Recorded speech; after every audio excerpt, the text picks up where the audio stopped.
ሰላም ጤና ይስጥልን ውድ ተመልካቾቻችን እንደምሰነበታችሁ። ይህ ሳምንታዊው አገልጋይ ዝግጅት ነው። የአገልጋይ ዝግጅት የአዲስ አበባ ከተማ አስተዳደር የፐብሊክ ሰርቪስና የሰው ሀብት ልማት ቢሮ ከአዲስ ሚዲያ ኔትወርክ ጋር በመተባበር ዘወትር ሐሙስ ምሽት በቀጥታ ስርጭት ወደ እናንተ የሚያደርሰው ፕሮግራም ነው። እንደተለመደው በሰዓታችን ተገናኝተናል። ዛሬ ቆይታ የምናደርግበት ተቋም ደግሞ የአዲስ አበባ ከተማ አስተዳደር የትራፊክ ማኔጅመንት ባለስልጣን ነው። ይህ ተቋም በአዋጅ ቁጥር 84/2016 ዓ.ም ወደ 18 የሚጠጉ ተልእኮዎች ተሰጥተውታል። ተቋሙ ከተሰጠው ተልእኮ አንጻር ምን ተግባራትን እያከናወነ ነው፣ ምንስ ጥንካሬዎች፣ ምንስ ጉድለቶች አሉ የሚለውን በዛሬ አገልጋይ ፕሮግራም ገባ ብለን የምንፈትሽ ይሆናል። እንደው በአዋጅ የተሰጡ ጉዳዮች ምን ናቸው የሚለውን እንመልከትና በቀጥታ ወደ ቤታችን ነው የምናልፈው። እንግዲህ በአዋጅ ቁጥር 84/2016 ይህ ተቋም የትራፊክ አመራርና አስተዳደር ስርዓት በበላይነት የመምራት የመቆጣጠርን ስልጣን ተሰጥቶታል። የመንገድ ትራፊክን የማሳለጥ የሚያስችሉ ተግባራትን ከሚመለከታቸው አካላት ጋር በመተባበር ይሰራል። የመንገድ ትራፊክ ፍሰቱን በማሳለጥ ደህንነቱ የጠበቀ የትራፊክ እንቅስቃሴ እንዲኖር ማስቻል፣ የትራፊክ ፍሰትና ደህንነትን ለማሻሻል ለመቆጣጠር የሚያስችል ዘመናዊ ቴክኖሎጂ ስርዓቶችን የመዘርጋት፣ በትራንስፖርት አገልግሎትና በትራፊክ ስርዓት ዙሪያ ግንዛቤ የመፍጠር እንዲሁም የትራፊክ ምልክቶችና ማመለካቻዎችን፣ የመንገድ ላይ ቅቦችን፣ የትራፊክ መብራቶችና ሌሎች ትራፊክ መቆጣጠሪያ ዘዴዎችን ይተገብራል፣ ያስተዳድራል። ከዚህም ባሻገር የከተማዋን ተጨባጭ ሁኔታ ያገናዘበ የጭነት የተሽከርካሪዎች መንቀሳቀሻ ፈቃድ ቁጥጥር ያደርጋል። የሞተር ብስክሌትና ሞተር አልባ ተሽከርካሪዎችን እንቅስቃሴ ቁጥጥር ስርዓት ይዘረጋል። የትራፊክ ፍሰትና ደህንነት ችግር ያለባቸው መንገዶችን፣ መጋጠሚያዎችን፣ አደባባዮችን በመለየት የማሻሻያ ስራዎች እንዲሰሩ የማድረግም የዚህ ተቋም ተልእኮ ነው። የፓርኪንግ ቦታ ግንባታዊ አገልግሎት መስጠት ለሚፈልጉ የመንግስትና የግል ተቋማት ግለሰቦች ፍቃድ የመስጠት የመቆጣጠር፣ በትራፊክ ደንብ ተላላፊዎች ላይ የሚጣል ቅጣትን አግባብ ያለውን ህግ የመወሰን፣ የትራፊክ መቆጣጠሪያ ማዕከል የማደራጀት የማስተዳደር የዚህ ተቋም ተልእኮ ነው። ወደ 18 የሚጠጉ ተልእኮችን ከከተማ አስተዳደሩ ተሰጥቶት በአዋጅ የተቋቋመው ባለስልጣኑ በዛሬ የአገልጋይ ዝግጅታችን ምን ስራዎችን እያከናወነ ነው፣ በተለይ አዲስ አበባ ከያዘችው የስማርት ሲቲ ጉዞ አንጻር ተቋሙ ድርሻውን በአግባቡ እየተወጣ ይሆን የሚለውን የምንመለከትበት ይሆናል። ይህንን በተምናነሳቸው ጉዳዮችና ሀሳቦች ከእናንተም ለሚቀርቡ የስልክ ጥያቄዎች ማብራሪያና ምላሽ ሊሰጡን የተቋሙ ኃላፊ አቶ ክበበው ሚደቅሳ ከኛ ጋር ምሽቱን ያሳልፋሉ። እንኳን በደህና መጡ። እንኳን ደህና ቆያችሁኝ። ስለጋበዛችሁኝ አመሰግናለሁ። ከልብ ነው የምናመሰግነው። ባለፈው አመት ተገናኝተን ነበር። እንግዲህ በአዲስ በጀት አመት ደግሞ ለሁለተኛ ጊዜ የተገናኘን ነው። ባለፈው አመት ካነሳናችሁ ጥያቄ የተሰሩትንም ምናልባት የሚቀሩት ካሉትንም እነሱ ያነሳን ዛሬ ምላሽ ይሰጥባችኋል። ውድ ተመልካቾቻችን የስልክ መስመሮቻችን እናንተ ለማስተናገድ ዝግጁ ሆነው ይጠብቋችኋል። ሀሎ ካላችሁን እኔና አቶ ክበበው ማግኘት ትችላላችሁ። ደውሉልን። በቀጥታ ወደ ቤታችን ስናመራ እንግዲህ በአዋጅ ቁጥር 84/2016 ቀደም ብዬ እንደጠቀስኩት የትራፊክ ስርዓትን ስታንዳርዶችን ማዘጋጀት፣ የትራፊክ ፍሰትና ደህንነትን መቆጣጠር፣ በትራንስፖርት አገልግሎትና በትራፊክ ስራ ዙሪያ ግንዛቤ መፍጠር፣ የትራፊክ መቆጣጠሪያ ዘዴዎችን ማሟላት መሰል ጉዳዮችን የተሰጠውና እንደዚህ አይነት ሰፋ ያለ የትራፊክ ስርዓቱን የተሳለጠ እንዲሆን ተልእኮ የተሰጠው ተቋም ከውጤት አንጻር በተለይ አዲስ አበባ ዘመናዊ ሆነች የትራፊክ ፍሰቱ የተጠበቀና የተሳለጠ እንዲሆን ተቋም የወሰዳቸው እርምጃዎች ምን ውጤት አስገኙ የሚለውን የመነሻ ሀሳብ እናድርገው። እሺ፣ እጅግ አድርጌ አመሰግናለሁ። እንግዲህ የትራፊክ ማኔጅመንት ባለስልጣን ከአስፈጻሚ ተቋማት እንግዲህ አጠቃላይ ትራንስፖርት ዘርፍ ስር ካሉ ተቋማት ውስጥ አንዱ ነው። ስለ ትራፊክ ማኔጅመንት ከማንሳታችን በፊት የአዲስ አበባን አጠቃላይ የነበሩ ችግሮችን በደንብ ከትራፊክ እንቅስቃሴ ጋር ተያይዞ ያሉ ችግሮችን ማየቱ ጥሩ ነው ብዬ አስባለሁ። እንደሚታወቀው ከተማዋ የተመሰረተችበት እንዴት እንደሆነ ያለ ፕላን የተመሰረተች ከተማ ያለ ፕላን መመስረት ብቻ ሳይሆን ተለጥጣ ሰው የሚኖረው ከከተማ ዳር እነኚህ ኮሪደር የተለያዩ የኮንስትራክሽን ግንባታዎች ገበያ ማዕከላት ደግሞ ያሉበትን ሁኔታ አጠቃላይ የነዋሪዎቹን ቁጥር የተሽከርካሪ ቁጥር እነኚህ ዘርፈ ብዙ የተለያዩ የመሰረተ ልማት ችግሮች በጣም ውስብስብ የነበሩበት እና እነኚህን ማስተካከል ያስፈልግ ነበር ማለት ነው። ስለዚህ አጠቃላይ ትራፊክ ስንል የመንገድ ትራፊክ ነው። መንገድ ስንል ደግሞ የመንገድ ሽፋን፣ የመንገድ ኔትወርክ እና የመንገድ መሰረተ ልማቶችን ታሳቢ ያደረጉ እነኚህ ችግሮች መፍታት ይጠይቃል በመሰረቱ። ስለዚህ እነኚህን በአጠቃላይ እንግዲህ የዲዛይን ችግር ያለባቸው መንገዶች የመንገዶቹም ላይ ደግሞ ያሉት አጠቃላይ በከኛ ከተማ ነባራዊ ሁኔታ ብዙ አደባባዮችና መጋጠሚያዎች ያላት ከተማ ኦልሞስት ከ400 በላይ ኢንተርሴክሽኖች መጋጠሚያዎች ያለው እና ይሄ ደግሞ በስርዓቱ ያልተገነባ ኮንትሮልድ ያልሆነ ሴፍ ያልሆነ ለትራፊክ አደጋም ጭምር ምክንያት የሆኑ አደባባዮች ጭምር ያሉበት ከተማ እንደነበር የቅርብ ጊዜ ትውስታ ነው ማለት ነው። ይሄ ብቻ አይደለም። እንግዲህ ለትራፊክ ስናነሳ አጠቃላይ የመንገድ ትራፊክ እንቅስቃሴ ማለት ነው። ይሄ ደግሞ እነኚህ የተለያዩ የትራንስፖርት መሰረተ ልማትን ዲማንድ ያደርጋል። አንዱ ፓርኪንግ መሰረተ ልማት ነው። እነኚህ ፓርኪንግ መሰረተ ልማቶች ያልነበሩበት ከተማ ኦልሞስት እንግዲህ ከ2010 በፊት 2 ፓርኪንግ መሰረተ ልማት ብቻ የነበሩበት ብዙ ህንፃዎች አሉ። ህንፃዎቹ ቤዝመንታቸው ለሌላ ዓላማ ያዋሉበት የነበረበት እና ብዙ ችግሮች የነበሩበት የህዝብ ትራንስፖርት የተለያዩ መገልገያዎች ለምሳሌ መጫኛና ማውረጃ ተርሚናሎች እነኚህ በጣም ችግር የነበረበት ኦልሞስት መንገድ ላይ መጫን መንገድ ላይ ማውረድ የነበረበት ነው። ይሄ እንግዲህ ቀጥታ ከትራፊክ እንቅስቃሴ ጋር የሚያያዝ ነው ማለት ነው።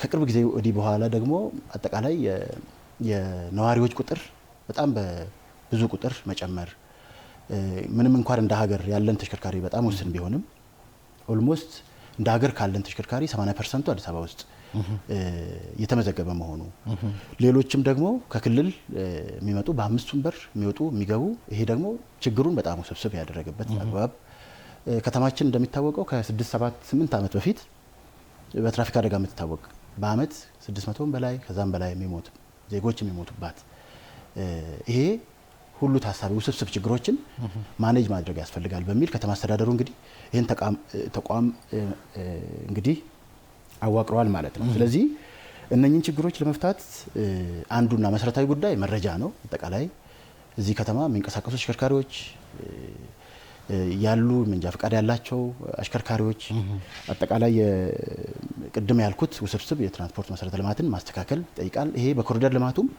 ከዛም ውጪ ብዙ የልማት ስራዎች ሲሰሩ ይሄን ታሳቢ ያደረገ ችግር በሚፈታ መልኩ እንቅስቃሴ ሲደረግ ቆይቷል። አቶ ከበው ችግሮችን ስላነሱልኝ አዲስ አበባ ይታወቃል። ትራንስፖርት ችግሩ አጠቃላይ ስርዓቱ በጣም ችግር የነበረበት በተለይም ከአንድ ቦታ ተነስቶ ወደ አንድ ቦታ ለመሄድ የመንገድ መዘጋትን ጨምሮ የተሳለጠ ፍሰቱ ጤናማ ያልሆነ ከተማ እንደነበር ይታወቃልና የተቋም መቋቋም አንደኛው ከአዋጁ የምናየው ይሄንን ስርዓት ማስተካከል ነውና በእርግጥ የትራፊክ ማኔጅመንት ባለስልጣን መቋቋሙ እና እነዚህን ተጨማሪ ተልእኮዎችን ወስዶ መቆሙ የአዲስ አበባን የትራፊክ ፍሰት ጤናማና ስርዓቱ የጠበቀ ማድረግ አንጻር ምን ድርሻ መወጣት ይቻለ? መልካም ወደዛ እየመጣሁ ነው። መልካም። ስለዚህ ይሄንን ቅድም ያልኳቸውን ችግሮች ስትራቴጂካሊ መፍታት ያስፈልጋል። ለዛ አንድ 5 ጉዳዮች በጋራ የሚሰሩ ጉዳዮች ናቸው ማለት ነው። አንዱ በጣም ወሳኝ የሆነው የትራንስፖርት ሞዳሊቲዎች የትራንስፖርት መሰረተ ልማቶችን ማስተካከል ይሄንን ቀጣይነት ያለው ለረጅም ጊዜ አገልግሎት የሚሰጡ የትራንስፖርት ኢንፍራስትራክቸሮችን ማስተካከል እና መገንባት ይጠይቃል። አይ ቲንክ ከተማ አስተዳደሩም በኮሪደር ልማቱም ከዛም ውጪ ትኩረት ተደርጎ አንዱ እየተሰራ ያለው ይሄ ነው ማለት ነው። ሁለተኛው እና በጣም መሰረታዊ ጉዳይ ከተማዋ በፕላን መመራት አለባት። ይሄ በየጊዜው አፕዴት የሆነ የአርባን ፕላኒንግ ሪፎርሞች ተደርገዋል ማለት ነው። ሶስተኛውና በጣም መሰረታዊ ጉዳይ ለፐብሊኩ ለአጠቃላይ ለከተማው ነዋሪ ፐብሊክ ትራንስፖርቱን ሪፎርም ማድረግ ያስፈልጋል። ይሄንን ኢምፕሩቭ ማድረግ ማሻሻል ያስፈልጋል የሚል ሶስተኛው ነው ማለት ነው። አራተኛው ይሄ የተለያዩ ቴክኖሎጂዎች በጣም ወሳኝ ናቸው። እነኛን በደንብ ስማርት የሆኑ ቴክኖሎጂዎችን መገንባት ለትራንስፖርት ዘርፉ በሚሆን መልኩ መስራት ያስፈልጋል። እንግዲህ ይሄ ማለት እነኚህ ወሳኝ የሆኑ ጉዳዮች ከትራፊክ እንቅስቃሴ ጋር የሚያያዙ ናቸው ማለት ነው። ስለዚህ እንደ ተቋም ይሄ ከዚህ ከአጠቃላይ ስትራቴጂክ ሶሉሽን ከመስጠት አንጻር ተቋሙ ወሳኝ የሆኑ ስርዓቶችን በተሰጠው ስልጣንና ተግባር መሰረት ስርዓቶችን ብዙ ስርዓቶችን ገምተዋል ማለት ነው። ኦልሞስት ከ10 በላይ የሚሆኑ አንዱ ቅርብ ጊዜ እንግዲህ ወደ ስራ የገባ ነው አውቶማቲክ ኢንፎርስመንት ማኔጅመንት ሲስተም የሚባል አጠቃላይ ትራፊክ ቫዮሌሽንን የትራፊክ ቁጥጥሩን ጠንካራ እንዲሆን ለማድረግ ስርዓት ዘርግቷል። ይሄ የተለያዩ ችግሮች የነበሩበትን ለምሳሌ ተሽከርካሪ ሰሌዳ መፍታት ፕላስ ደግሞ በጣም ብዙ ጣውረድ ያሉበትን ኢቭን ተሽከርካሪ ሬጂስትሬሽን ጋር የሚያያዙ ችግሮችን ጭምር የሚፈታ የድራይቨር ላይሰንሲንግ ወይንም ደግሞ የአሽከርካሪ መንጃ ፈቃድ ፎርጅድ የሆነበት በየጊዜው ቁጥጥር ሲደረግ ሰሌዳዎች ተከምረው በትራፊክ ቁጥጥርም በፖሊስ በየደረጃው ባሉ መዋቅሮችም በየኛም ቅርንጫፍ 11 ቅርንጫፍ ላይ የተከማችተው የነበሩበትን ችግር ብዙ ማንሳት ይቻላል። ይሄን አጠቃላይ የትራፊክ ህግን ስርዓት ለማስያዝ የሚያስችል አንድ ስርዓት ነው ማለት ነው። ሁለተኛው እና በጣም መሰረታዊ ጉዳይ የስማርት ፓርኪንግ ማኔጅመንት ሲስተም ነው። እንግዲህ ይሄ ስማርት ፓርኪንግ ማኔጅመንት ሲስተም አንድ ከተማ ስማርት ሞቢሊቲን ከማረጋገጥ ስማርት ሲቲን ለመገንባት ሲታሰብ ስማርት ፓርኪንግ የግድ ነው ማለት ነው። ስለዚህ ይሄንን አንድ ስርዓት አንድ ሲስተም ነው ማለት ነው። ሶስተኛው እና በጣም መሰረታዊ ጉዳይ ከተማችን የትራፊክ አደጋ ችግር ለመፍታትና ይሄ ትርጉም ባለው ሁኔታ ዜጎችን ህይወት ለመታደግ የሚያስችል የመንገድ ደህንነት አስተዳደር ስርዓት ነው ማለት ነው የተገነባው። ይሄ እንግዲህ ብዙ ውጤት ያመጣንበት ነው። እንደ ሀገርም ኤክስፒሪየንስ ተወስዶ የተሰራ ስራ ለክልሎችም ለብዙ አፍሪካ ሀገራትም ጭምር ልምድ የሰጠንበት ያ ብቻ ሳይሆን በተከታታይነት የዜጎችን ህይወት ለመታደግ የተሰራው አዲሱ ኦልሞስት እንግዲህ ወደ 7-8 አመት የቆየ ስርዓት ነው ማለት ነው። የመንገድ ደህንነትን ስላነሱ በአመቱ እስከ 2015-16 ስንመለከትና የሞት የአደጋ ቁጥር ስንመለከት ምን ያህል መቀነስ አሳይቷል? በየአመቱ ይሄ እንግዲህ በቀጣይነት ለ6 አመት የትራፊክ አደጋን የዜጎችን ህይወት የሞት ምጣኔው መቀነስ ችለናል። ለምሳሌ የዘንድሮን ብቻ እናንሳ። የ2018 በጀት አመት የፈርስት ኳርተሩን ወስደን ካየን በአምና በዚህ በጀት አመት ወደ 107 ሰው ነው የሞተው። ይሄ በፖሊስ መረጃ የሚያመለክተው ማለት ነው። ነገር ግን በዚህ በጀት አመት በፈርስት ኳርተር 102 ሰው ነው። ምንም እንኳን ሞት ምጣኔው ስቲል ብዙም ርቀት አለው ተብላ ወሰድ 107 ዓመት ሆነም አሁንም አሳሳቢነቱ የቀነሰ አይመስልም። ይሄ እንግዲህ ዓለም አቀፍ ትሬንድ ነው። አሁን ፓራሜትር ነው። ለምሳሌ የሞት ምጣኔን ባለው ቦታ ማስቀጠል ቁጥሩ ሳይጨምር እንደው አቶ ከበቦ እዚህ ላይ ምን ያህል ያኩራራ ቆይ በደንብ እንዲያነሱ ስለፈለኩ ነው። በሩብ አመቱ ባለፈው አመት 107 ነው፣ ዘንድሮ 102 ካል ልዩነቱ የ5 ሰው ነው። ይሄን ያህል ውጤታማ ተደርጎ ሊያኩራራ የሚችል ስራ ውስጥ ነው የምንገኘው ብሎ መውሰድ ይቻላል። ይሄ ማለት ትልቅ ውጤት ነው። ይሄ እንግዲህ አሁን እነ WHO የተለያዩ ዓለም አቀፍ ስታንዳርድ ባስቀመጡት ስታንዳርድ እና የፓራሜትር ዜጎችን ቁጥሩ ቅድም እንዳነሳሁት ከ7-8 አመት በፊት ከ600 ሰው በላይ ይሞት ነበር አዲስ አበባ ላይ። ኢቭን መረጃም አያያዝም ነበር። ነገር ግን አሁን ኢን አቨሬጅ በአመት 300 ሰው አካባቢ ትራፊክ አደጋ ይሞታል። ስራ ባይሰራ ኖሮ ይሄ ቁጥር እስካሌት ሊያደርጋል፣ ትሪፕል ሊሆን ይችላል፣ ኢቭን ደብል ዲጂት ሊሆን ይችላል። ስለዚህ ይሄንን መቀነስ መቻል በ10 ሺህ ተሽከርካሪ በ100 ሺህ ህዝብ ብዛት ቁጥሩን መቀነስ መቻል ማለት ትልቅ ውጤት ነው።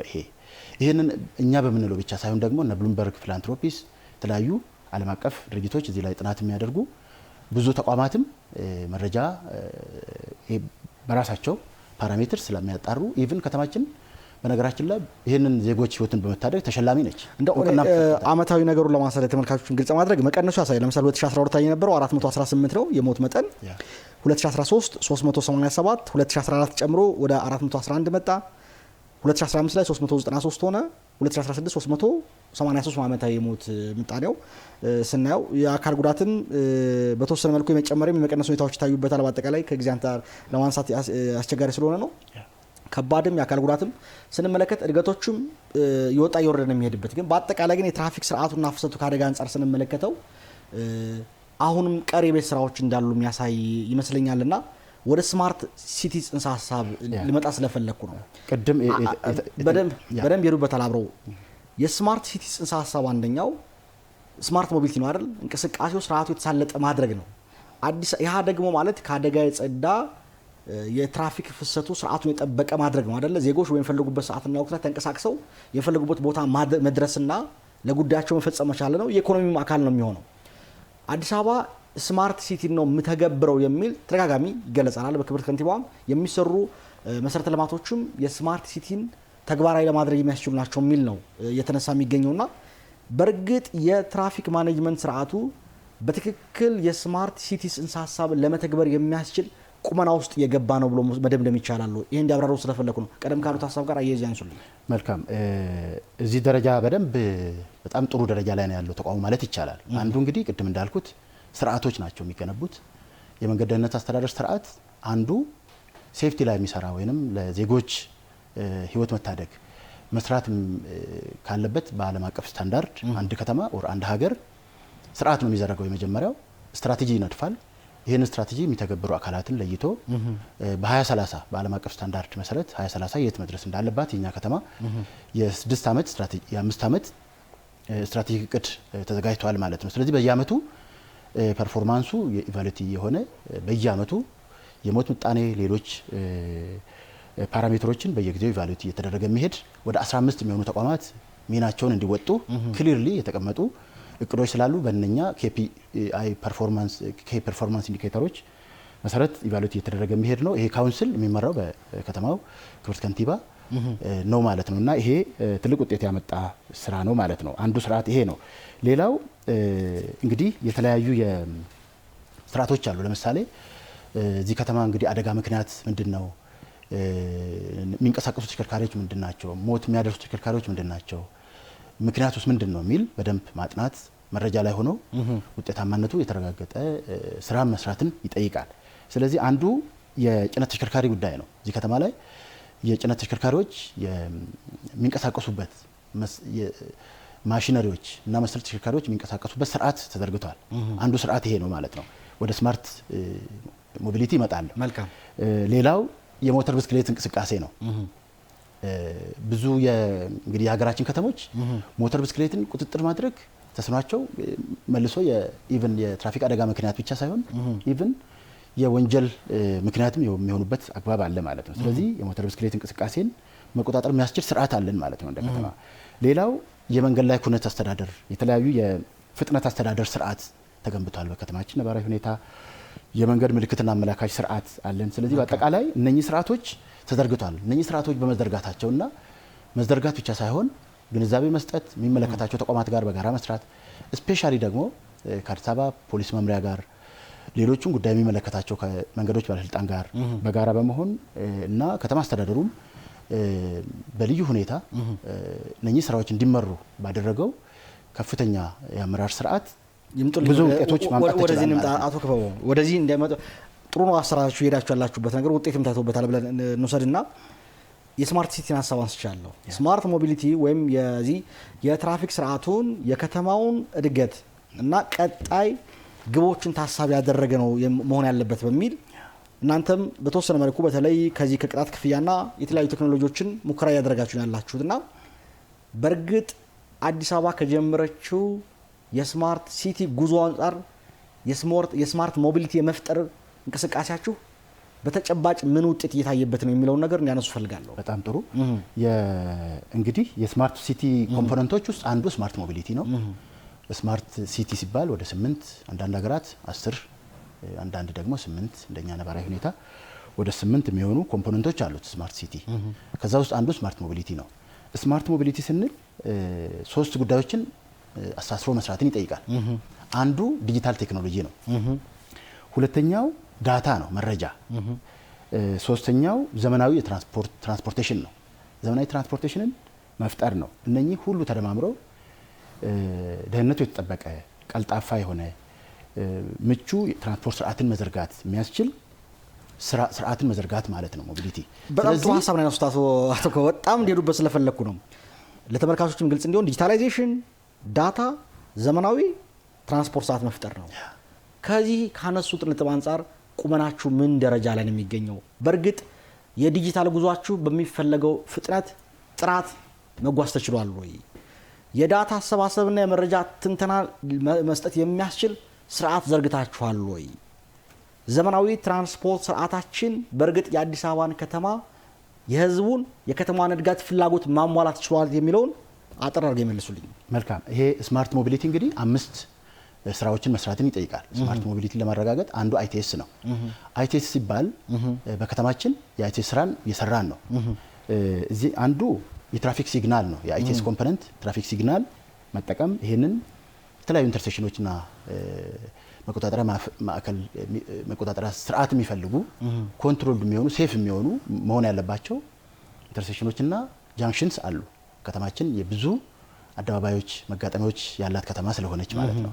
ስለዚህ ለዛ የሚሆን ብዙ ሲግናሎችን በመግዛት እና በማኖር በዚህ አጠቃላይ አይቲኤሱን ተግባራዊ ለማድረግ የሚጠቅም አንዱ ሲግናል ኮንትሮል ሲስተም ነው። በዛ መሰረት እየተጠቀምን ነው። ሁለተኛው ሪል ታይም ትራፊክ ሞኒተሪንግ ነው። ይሄ ማለት በየጊዜው ዳታ ይወሰዳል። በየጊዜው የኮኦርዲኔሽን ስራ ግሪን ታይም ማሻሻያዎች ይደረጋሉ በየቦታው አሁን እንደምታየው ከተማ ውስጥ። ስለዚህ በነገራችን ላይ ትራፊክ ሲግናል እስከ 2014 ኦልሞስት 84 ሲግናሎች ብቻ ነበራት ከተማ። አሁን ላይ ከ169 በላይ ትራፊክ ሲግናሎች ደርሰናል። ኦልሞስት እንግዲህ በ3 አመት አካባቢ ማለት ነው። ስለዚህ አንዱ የአይቲኤስ ኮምፖነንት ይሄ ነው ማለት ነው። ሌላው ስማርት ፓርኪንግ ሲስተም ነው። አይቲኤስ ሲባል ስማርት ፓርኪንግን ተግባራዊ አድርገናል በእኛ ከተማ ነባራዊ ሁኔታ። ሌላው የኢንሲደንት ማኔጅመንት ሲስተም ነው። ኢንሲደንት ማኔጅመንት ሲስተም ከአዲስ አበባ ፖሊስ መምሪያ ጋር በመሆን አደጋ መረጃ ይያዛል። ይህን ደግሞ በስርዓት በቴክኖሎጂ እንዲደገፍ ስራዎች እየተሰሩ ይገኛሉ። ሌላው የተሽከርካሪ ላይ የሚገጠም ቴክኖሎጂ ነው። ይሄ ተሽከርካሪ ፍቃድና ቁጥጥር ባለስልጣን ጋር በመሆን የምንሰራው ስትራቴጂ ላይ የተቀመጠ ክሊርሊ የተቀመጠ ነው ማለት ነው። መንገድ ደህንነት ለማረጋገጥ በሚል ይሄ ወደፊት የምንሰራ ነው። ሌላው ኢሞቢሊቲ ነው። ይሄ የተለያዩ ለምሳሌ ኤሌክትሪክ የሆኑ ባሶች የተገዙ ናቸው። ከተማ አስተዳደሩም እዚህ ላይ ትልቅ ስራ እየሰራ ነው። ኢቪ ቻርጆች የተሰከሉ ከተማ ውስጥ ይገኛሉ። አንዱ የአይቲኤስ ኮምፖነንት ይሄ ነው። ሌላው ዳታ ፕላትፎርም ነው። ዳታ በጣም ወሳኝ ነው። ከተማችን ዳታቤዝ አለን። አጠቃላይ ከተማ ውስጥ የሚንቀሳቀሱ ተሽከርካሪዎች መረጃ ኦልሞስት ሴንትራሊ መረጃ ተይዘዋል። እዚህ ከተማ ያሉ አሽከርካሪዎች መረጃቸው በደንብ ተይዞ ነው ያለው። አፕዴት እየሆነ ይገኛል። ከዛ ውጪ የባይክ ሼሪንግ እና የተለያዩ የትራንስፖርት ሞዳሊቲዎችን ኢንቴግሬት ማድረግ ነው። እንዴት አቶ ክበቦዝ እንዲያነሱ ፈልገው እንዴት አድርጋችሁ ያቀናጃችሁት ያላችሁት በ2015 ዓመተ ምህረት ተመርቆ በ2016 የተረከባችሁት ተቋም በተለይም የኢንተለጀንት ትራንስፖርት ሲስተምን ይዘረጋል የተባለው ፕሮጀክታችሁ በእናንተ ብቻ ሳይሆን የሚመለከተው ባለድርሻ አካላት ውጤታማ ደረጃ ላይ ደርሶ መደምደም አይቻልም። ህንጻው ተጠናቋል። ሲስተሙ ስራ ላይ አይደለም የሚገኘው። አንድ ቪዲዮ እንመልከትና በዚህ ጉዳይ ላይ በዝርዝር እንመልከተው። ውድ ተመልካቾቻችን በቀጥታ አንድ ቪዲዮ እንከታተልና በተለይም ከአይቲ ኢንተለጀንስ ትራንስፖርት ሲስተም አንጻር 22 አካባቢ የተገነባውን የተቋሙን ፕሮጀክት በምን ደረጃ ነው የሚገኘው 2015 ከተመረቀ በኋላ በአሁን በወቅት ላይ ምን ይገኛል የሚለውን ተካትለን እንመለሳለን። ስንመለስ ስልክ እንቀበላለን። በቀጥታ ወደ ቪዲዮ ተመልሰን ከቪዲዮ ጋር ተመልሰን እንገናኛለን። አብራችሁን ቆዩ። የምንገኘው መገናኛ አካባቢ ነው። መገናኛ የአዲስ አበባ ትራፊክ መቆጣጠሪያ ማዕከል ነው ከጀርባዬ የምትመለከቱት። ይህ ህንፃ እንግዲህ 2015 ላይ ተገንብቶ በ2016 ለአዲስ አበባ ትራፊክ ማኔጅመንት ቢሮ ርክክብ የተደረገለት ቢሆንም አሁን ላይ አገልግሎት መስጠት እየቻለ አለመሆኑን ነው የተመለከትነው። ይህንኑ ጉዳይ በ2017 በአገልጋዩ ዝግጅታችን የተቋሙን ኃላፊ አናግረን ነበረ። አገልግሎት መስጠት ለምን አልቻለም ስንል በወቅቱም እንግዲህ አንዳንድ ከሲስተም ጋር የተያያዙ የሚቀሩ ስራዎች ነበሩ የሚል ምላሽ ተሰጥቶን ነበረ። ዳግም እንግዲህ በ2018 እኛም እንግዲህ ያስደረሰ ስንል ይህንን ቦታ መተን ምልከታ አድርገናል። እዚህ ስንመጣ አሁንም ይህ የአገልግሎት ማዕከል አገልግሎት እየሰጠ አለመሆኑን ነው የተመለከትነው ማለት ነው። ስለዚህ እኛም በአገልጋዩ ዝግጅታችን ደግመን ለምን አገልግሎት መስጠት አልቻለም ስንል የምንጠይቅ ነው የሚሆነው።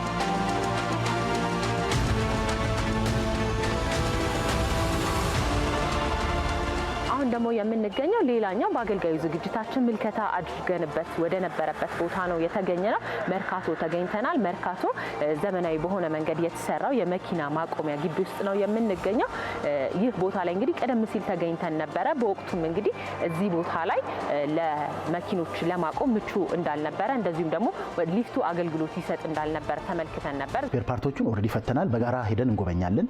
ሁለተኛው ችግር ነው ያልተፈታው የመንገድ መሰረተ ልማት። እሱን መንገዶች እንዲጠግኑ እንግዲህ ግዢውን ፈጽማችኋል፣ ግን አገልግሎት አልገባም ነው የኛ ጥያቄ። ኦልሬዲ እኛ ጀምረናል። አሁን ሲገባ አብረን የምንመለከተው ዛሬ በዳግም ምልከታችን በአገልጋዩ ዝግጅት ስንመጣም ሊፍቶቹ አገልግሎት መስጠት ጀምረው አግኝተናቸዋል። ሌሎችም የፓርኪንግ አገልግሎት ስራዎቹ የተሰሩ መሆኑን ተመልክተናል። ሌላው ግን የታዘብነው እዚህ ግቢ ውስጥ ወደ ውስጥ ገብቶ መኪና ለማቆም በዙሪያው ያሉ መሰረተ ልማቶች አለመጠናቀቃቸው መኪኖች እንደ ልብ ገብተው ወደ ውስጥ ፓርክ ለማድረግ ምቹ አለመሆኑን ተገንዝበናል።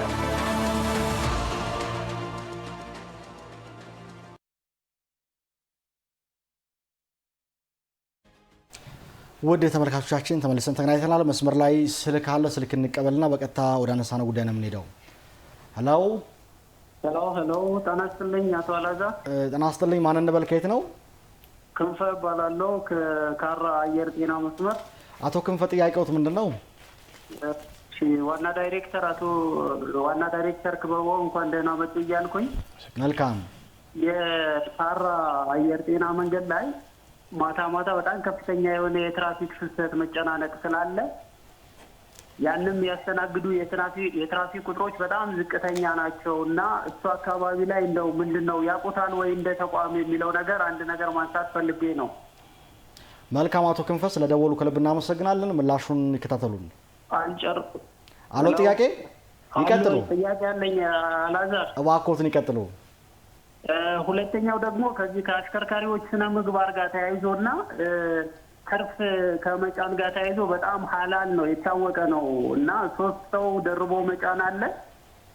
ያንን መጠቀም ካልፈለክ ደግሞ መውረድ ትችላለህ እያሉ አሽከርካሪዎች ስነ ምግባር ላይ ሰፊ ችግር አለና እንደው እንደ ተቋም ይሄንን የሚቆጣጠሩበት መንገድ ምንድነው የሚለው ነገር አንድ ማንሳት ፈልጌያለሁ። መልካም። ከዛ ውጪ የትራፊክና ቁጥጥር ባለሙያዎች ላይ በስፋት ሌብነት አለ ይስተዋላል።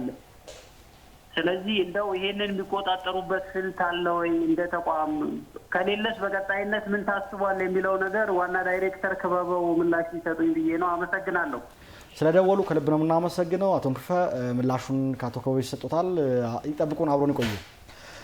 እንመጣበታለን። አቶ ክንፈ ጥያቄ ቀደም ብያን ቪዲዮ ያመጣሁበት ምክንያት የትራፊክ መቆጣጠሪያ ማዕከል ቀደም ብዬ እንዳነሳው 2015 ዓ.ም ተጠናቀቀ። ሰኔ 2016 እናንተ ተረከባችሁት። እስካሁን ድረስ ወደ ተግባር አልገባም። አቶ ክበቡ ዝግ ሆኖ ተቀምጧል። በርከት ያለ ሀብት የፈሰሰበት ተቋም እንደሆነ ይታወቃል። ከምድር በታች ወደታች ወደ 4 የሚጠጋ ፎቅ ያለው ህንፃ ነው። የከተማውን የትራፊክ ስርዓት ያሳልጣል። በተለይም ደግሞ ስማርት ሲቲን ስንል በተለያዩ ቦታ የሚመጡ ዳታዎችን በመቆጣጠር በእናንተ በምሰጡ አቅጣጫ መሰረት የትራፊክ ስርዓቱን ማዘመን ያስችላል ተብሎ ነበር። ነገር ግን ወደ ተግባር አልገባም። ያሰብናቸው ተግባራት ወይም የገለጹ ተግባራትስ ይሄ ተቋም ወይም ይሄ የመቆጣጠሪያ ተቋም ወደ ስራ ባልገባበት ሁኔታ እንዴት ማሳከት ይቻላል? ለምንድን ነው የዘገየው የሚል ጥያቄ አለኝ። መልካም። የእናንተ ኦብዘርቬሽን በጣም ጥሩ ነው። ትራፊክ መቆጣጠሪያ ማዕከል ብቻውን መቆጣጠሪያ ማዕከሉን መገንባት እና ኢቲኤስ ብቻውን የአጠቃላይ ትራፊክ እንቅስቃሴን ችግር መፍታት አይችልም። አንዱ መፍትሄ ሊሆን ይችላል። የትም ትልልቅ ከተሞች መፍትሄ ያመጡት ትራፊክ መቆጣጠሪያ ማዕከሉን ተግባራዊ በማድረግ ብቻ አይደለም። ሌሎች ተያያዥነት ያላቸው ስራዎች አሉ። አንዱ መፍትሄ የሚሰጠው አንዱ ቲኤምሲን ዲፕሎይ በማድረግ ነው። ስለዚህ የትራፊክ መቆጣጠሪያ ማዕከል ተቋሙ ቴክኖሎጂዎችን አልተረከበም እስካሁን ማለት ነው። የኛ ተቋም እንደተባለው ህንፃው አልቆ እኛ ተረክበናል። ከዛ ውጪ ቴክኖሎጂና ሌሎች መሰራት ያለባቸው ስራዎች አሉ። 3 በደንብ ግልጽ እንዲያደርጉ ትፈልጋለሁ። በነገራችን ላይ እዚህ ላይ ይሄን ፕሮግራም ከፍተኛ የከተማ አመራሮችም ስለሚያዩት የእናንተ ተቋምና ሌላ የእናንተ ቀድሞ ይቆጣጠር የነበረው የትራንስፖርት ቢሮ ጋር በዚህ ጉዳይ ላይ መወራወሮች እንዳሉ እረዳለሁ። ችግሩ የማን ነው? ለምንድን ነው ቴክኖሎጂውን ገጥሞ ወደ ተግባር ማስገባት ያልተቻለው? ኃላፊነቱን የሚወስደው ማን ነው? 2015 ተገንብቶ አሁን 2018 ላይ ነው የምንገኘው። ቴክኖሎጂውን መግጠም ያልተቻለው ፕሮጀክቱ በማን ችግር ነው? የዓለም ባንክ ብድር አለ እየተሰራ የሚገኘው፣ በዓለም ባንክ እርዳታ ነው እየተሰራ የሚገኘውና ችግሩ ምንድነው? በእናንተና በትራንስፖርት ቢሮ መካከል ያለው ነገር ግልጽ አድርገው እንዲነግሩኝ ይፈልጋል። ይቀጥላል። ቅድም እንዳልኩት የማዕከሉን ተቋሙ ተረክቧል፣ ባለስልጣን መስሪያ ቤቱ። ከዛ ውጪ 2 መሰረታዊ ጉዳዮችን ግን ሳይሰራ ነው ማለት ነው። ማዕከሉን ብቻ ነው ተገንብቶ ያለቀው፣ ባዶ ህንፃ ማለት ነው። ይህ ማለት ብዙ ቴክኖሎጂዎች እዛ ውስጥ መገጠም አለባቸው። ሌሎች ደግሞ ኮሪደር ላይ የሚገጠሙ ዲቫይሶች አሉ። ኮሪደር መገንባት አለበት። አይቲኤስ ስራን ለማስጀመር በሚያስችል መልኩ ማዕከሉን ለማስጀመር ማለት ነው። ስለዚህ በአጠቃላይ ተቋሙ እዚህ ፕሮጀክት ላይ ቀጥተኛ ተሳትፎ የለውም። ይሄ መታወቅ አለበት። ቤኔፊሻሪ ነው ማለት ነው። ቁጭ ብሎ እየጠበቀ ያለ ነው። ፕላስ ደግሞ ባለቤቶቹ እነማን ናቸው? ባኮት ግልጽ ያድርጉልኝ። ይሄ ፕሮጀክት ባለቤቱ ትራንስፖርት ቢሮ ነው። ክላየንትና የአንድ ፕሮጀክት እንግዲህ ክላየንት አለው፣ ኮንሰልታንት አለው፣ ቴክኒካል ባለሙያዎች አሉት። ቴክኒካል እናንተም 3 ባለሙያዎች መመደባቸውን አውቃለሁ። ማነው አማካሪው? ማነው ፕሮጀክቱን እየሰራ የሚገኘው? ፕሮጀክቱ እየተመራ ያለው ፕሮጀክት ኢምፕሊሜንቴሽን ዩኒት ነው። ፕሮጀክት ኢምፕሊሜንቴሽን ዩኒቱ ያለው ትራንስፖርት ቢሮ ውስጥ ነው። እሺ። ስለዚህ ይሄ ፕሮጀክት አጠቃላይ በጣም ረጅም ጊዜ ስለፈጀ ወደ እኛ ተቋም እንዲተላለፍ በደብዳቤም ጠይቀናል። ስለዚህ ነው ወደ እናንተ መተላለፍ የለበትም በሚል ዘግይተዋል ማለት ነው። ስለዚህ ይሄ ፕሮጀክት የተቀረጸው በፊት ትራንስፖርት ማስተባበሪያ ጽሕፈት ቤት በሚባል ያኔ ደግሞ መንገዶች ባለስልጣን ይህንን ፕሮጀክት እንዲያስፈጽም ተብሎ በትራንስፖርት ቢሮ ደግሞ አመራር ነው ማለት ነው። ስለዚህ ቀጥተኛ የሆነ ግንኙነት የለንም ከፕሮጀክቱ ጋር። ከዛ ውጪ ግን እንግዲህ የተለያዩ ቴክኖሎጂዎች ግዢ እየተፈጸመ ያለው በመንገዶች ባለስልጣን በኩል ነው። ቀጥታ ባይሆንም እናንተ አላችሁ ግንኙነት። 3 የእናንተም ቴክኒካል ባለሙያ አማካሪዎችን በፕሮጀክቱ ላይ መደባችሁ ሰነዶች ያሳያሉና ባለድርሻም ናችሁ እናንተ በግንባታ ሂደት ላይ። ባለሙያዎችን የጠየቀን መንገዶች ባለስልጣን ነው ኢንጌጅ እንድንሆን። ብዙ ባለሙያ ነው ያለው። ከትራንስፖርት ቢሮ አለ፣ ከመንገዶች ባለስልጣን አለ፣ ከኛ ተቋም አለ። ስለዚህ እዚህ ፕሮጀክት ላይ ኢንጌጅ እንዲሆኑና ወደፊት ቤኔፊሻሪ ስለሆነ ተቋሙ ተረክቦ ስለሚያስተዳድር ቀጥታ እዛ ላይ እንዲሳተፍ በደብዳቤ ተጠይቀን እኛም ጠይቀን ነው ማለት ነው የተሳተፍ ነው። ስለዚህ የተወሰኑ ባለሙያዎች እዛ ላይ የሚሳተፉ አሉ። ቀጥታ ግን ያንን ፕሮጀክት መምራት ኃላፊነት የለንም ግዢው ላይም ማለት ነው። ስለዚህ በእርግጥ አሁን ያለበት ፕሮጀክቱ ያለበትን ስታተስ መረጃ አለን። ምክንያቱም የኛ ቴክኒካል ባለሙያም ከትራንስፖርት ቢሮም ከመንገዶች ባለስልጣንም ኢቭን ከሌላም ከፕላን ኮሚሽንም ጭምር እንዳሉበት ነው መረጃው ያለን ማለት ነው። ይሄ በየጊዜው በፕሮጀክት ኢምፕሊሜንቴሽን ዩኒት እየተመራ አጠቃላይ ስታተሱ ምን ላይ ነው ያለው የሚል እየተገመገመ አይደለም ማለት ነው። አቶ ከበባ አዲስ አበባ ከተማ ላይ እንደምናቀው ተመልካቾችም እንደሚረዱት ትላልቅ ሜጋ ፕሮጀክቶችን በአጭር ጊዜ ገንብቶ ማጠናቀቅ የሚችል ቁመና የፈጠረ ከተማ አስተዳደር ነው። ፕሮጀክት አፈጻጸም አንጻር ብዙ የታማ አይደለም በአሁኑ ወቅት ላይ ከጥራትም ከፍጥነትም አንጻር። የእናንተ ፕሮጀክት ለ4 ዓመት ሙሉ እንዲዘገይ ያደረገው ምንድነው? አንቆ ያዘው መሰረታዊ ችግሩ ምንድነው? እንዴት ነው የሚፈታ የሚለውን ምላሽ እንዲሰጡኝ ይፈልጋለሁ። ይሄንን ግልጽ እያደረኩ ይመስለኛል። አንደኛ የፕሮጀክቱ ባለቤት በትራንስፖርት ቢሮ ስር ነው። ይሄ ደግሞ ማለት በፊት ኦልሞስት 8-9 ዓመት የቆየ ፕሮጀክት ነው። ብዙ ባክሎግ ያለው ነው። ይሄ ዋናው ችግር ምንድነው የሚለውን ህዝቡ እንዲረዳ ፈልጋለሁ። አንዱ እና መሰረታዊ ጉዳይ የወርልድ ባንክ ችግር ነው ማለት ነው። ከወርልድ ባንክ ብድር ማቋረጥ ጋር የሚያያዝ ጉዳይ ነው። ሁለተኛው ደግሞ የፕሮጀክቱ አስተዳደር በየጊዜው እንግዲህ ብዙ ስራዎችን ሰርተን በተናጠል መሆኑ ኢቭን መጀመሪያ ፕሮጀክቱ ሲቀረጽ ህንፃው ለብቻ ቴክኖሎጂዎቹ ለብቻ መሆናቸው፣ ሌሎች ደግሞ ኮሪደሩ የሚገነባው ደግሞ በሌላ መሆኑ፣ የኮንሰልታንቶቹ የኮንትራክተር ችግር ተያይዞ ነው ማለት ነው። ይሄ ጉዳይ በየጊዜው መፍትሄ እንዲያገኝ ቤኔፊሻሪ ስለሆነ እኛ እንደ ተቋም ስንጠይቅ ቆይተናል። ስለዚህ ይሄ ፕሮጀክቱ ባለቤት ተቋሙ ባልሆነበት፣ ኮንሰልታንት መቅጠር ባልቻልንበት፣ መገንባት ባልቻልንበት ባለስልጣን መስሪያ ቤቱ መወቀስ አይችልም ማለት ነው። ስለዚህ ይህን ችግር ግን ለመፍታት ደብዳቤ ጽፋችኋል አይቻለሁ። ግን በዚህ ደረጃ ስማርት ሲቲ ያሰብን ነው፣ ስማርት ሞቢሊቲ ያሰብን ነው፣ የተቀናጀ የትራፊክ ስርዓትና ፍሰት እንዲኖር መሰረታዊ በሆነ መልኩ የዚህ ተቋም አገልግሎት ውስጥ መግባት ወሳኝ ነው። እያንዳንዱ የሚመጡ መረጃዎች በዚህ ተቋም ወይም በዚህ ማዕከል አልፎ ነው ትንታኔ የተሰጠባቸው አቅጣጫ የሚቀመጡ አይደለ? ስለዚህ ይሄ ባልተነቀበት ሁኔታ አዲስ አበባን የስማርት ሲቲ ሞቢሊቲ የስማርት ሞቢሊቲን ጉዞ አንድ እንቅፋት ይፈጥራል ነው የኔ ጥያቄ። ስለዚህ ይሄንን ለማድረግ በዘገየ ቁጥር ተጽዕኖ ስለሚፈጥር ባለድርሻው እናንተ ይነካቸዋል። የምትሰሩት ስራ ላይ አንድ ተግዳሮት ነው የሚቀመጠው። ስለዚህ ዘላቂ መፍትሄ ምንድን ነው? በእናንተ በኩል እስከ መቼ ይጠናቃል ይሄ ጉዳይ ብላችሁ ነው የምታስቡት? ፕሮጀክቱ መዘግየቱ እሙን ነው። የዘገየበትን ምክንያት አይ ቲንክ ግልጽ አድርጌያለሁ። አንደኛ ከዓለም ባንክ ብድር መቋረጡ ነው አንዱ ምክንያት። ይሄን ችግር ግን ለመፍታት እየተደረገ ያለው ጥረት አለ። አሁን ሁለት በጣም መሰረታዊ ጉዳዮች፣ አንደኛ ከተማ አስተዳደሩ ቆራጥ የሆነ ውሳኔ ወስነው የወርልድ ባንክ በጀት ስለተቋረጠ ከተማው በራሱ አቅም ይሄን መገንባት ትችላለች በሚል እስከ ክብርት ከንቲባ ድረስ ውሳኔ ተላልፎ ኦልሞስት ብዙ ስቴፕ እየተካሄደ ይገኛል ማለት ነው። ማለት አንዱ የቴክኖሎጂ ግዢ ነው። ቴክኖሎጂ ግዢን በተመለከተ ከከተማ በጀት እንዲገዛ ከመንገዶች ባለስልጣን እና ፋይናንስ ቢሮ ትራንስፖርት ቢሮም እየሰራበት እንደሆነ ነው ማለት ነው። በከተማ አስተዳደር ተወስነዋል። ሁለተኛው ኮሪደር ነው። የኮሪደር እንግዲህ አንዱ ኮሪደር ላይ ነው ውል የተገባው የነበረው ከእንግሊዝ ኤምባሲ እስከ ኢድናሞል ያለው መንገድ ላይ ነው። እሱ ኦልሬዲ አሁን ተወስኖ በጀትም ተይዞለት በጣም ርብርብ እየተደረገ ይገኛል ማለት ነው። በሁለት አካላት አንዱ በመንገዶች ባለስልጣን፣ አንዱ ደግሞ በቻይና ድርጅት እየተሰራ ነው የሚገኘው። ስለዚህ ይሄ አንዱ ትልቅ ስራ ነው ማለት ነው። ሁለተኛው ፋክተሪ ቴስት ነው። ስልክ እንቀበል ከአክብሮት ጋር። ሄሎ፣ ጤና ይስጥልኝ። ሰላም ነው? ይመስገን። ማን እንበል? ምግባር እባላለሁ ከጨርቆስ ወንድሜ። ሰላም ነው? ይመስገን። አቶ ምግባር ምንድነው ጥያቄዎት? ጥያቄ ምን መሰለህ?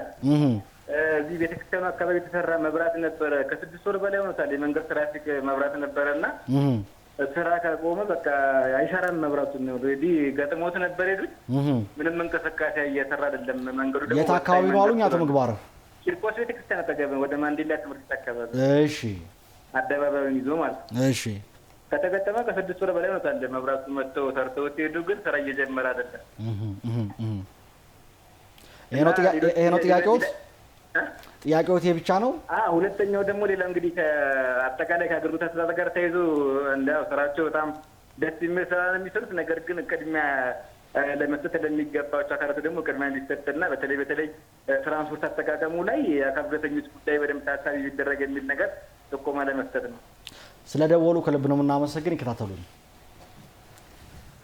አቶ ክበበ ወደ ሁለተኛ ጉዳይ ልምጣ።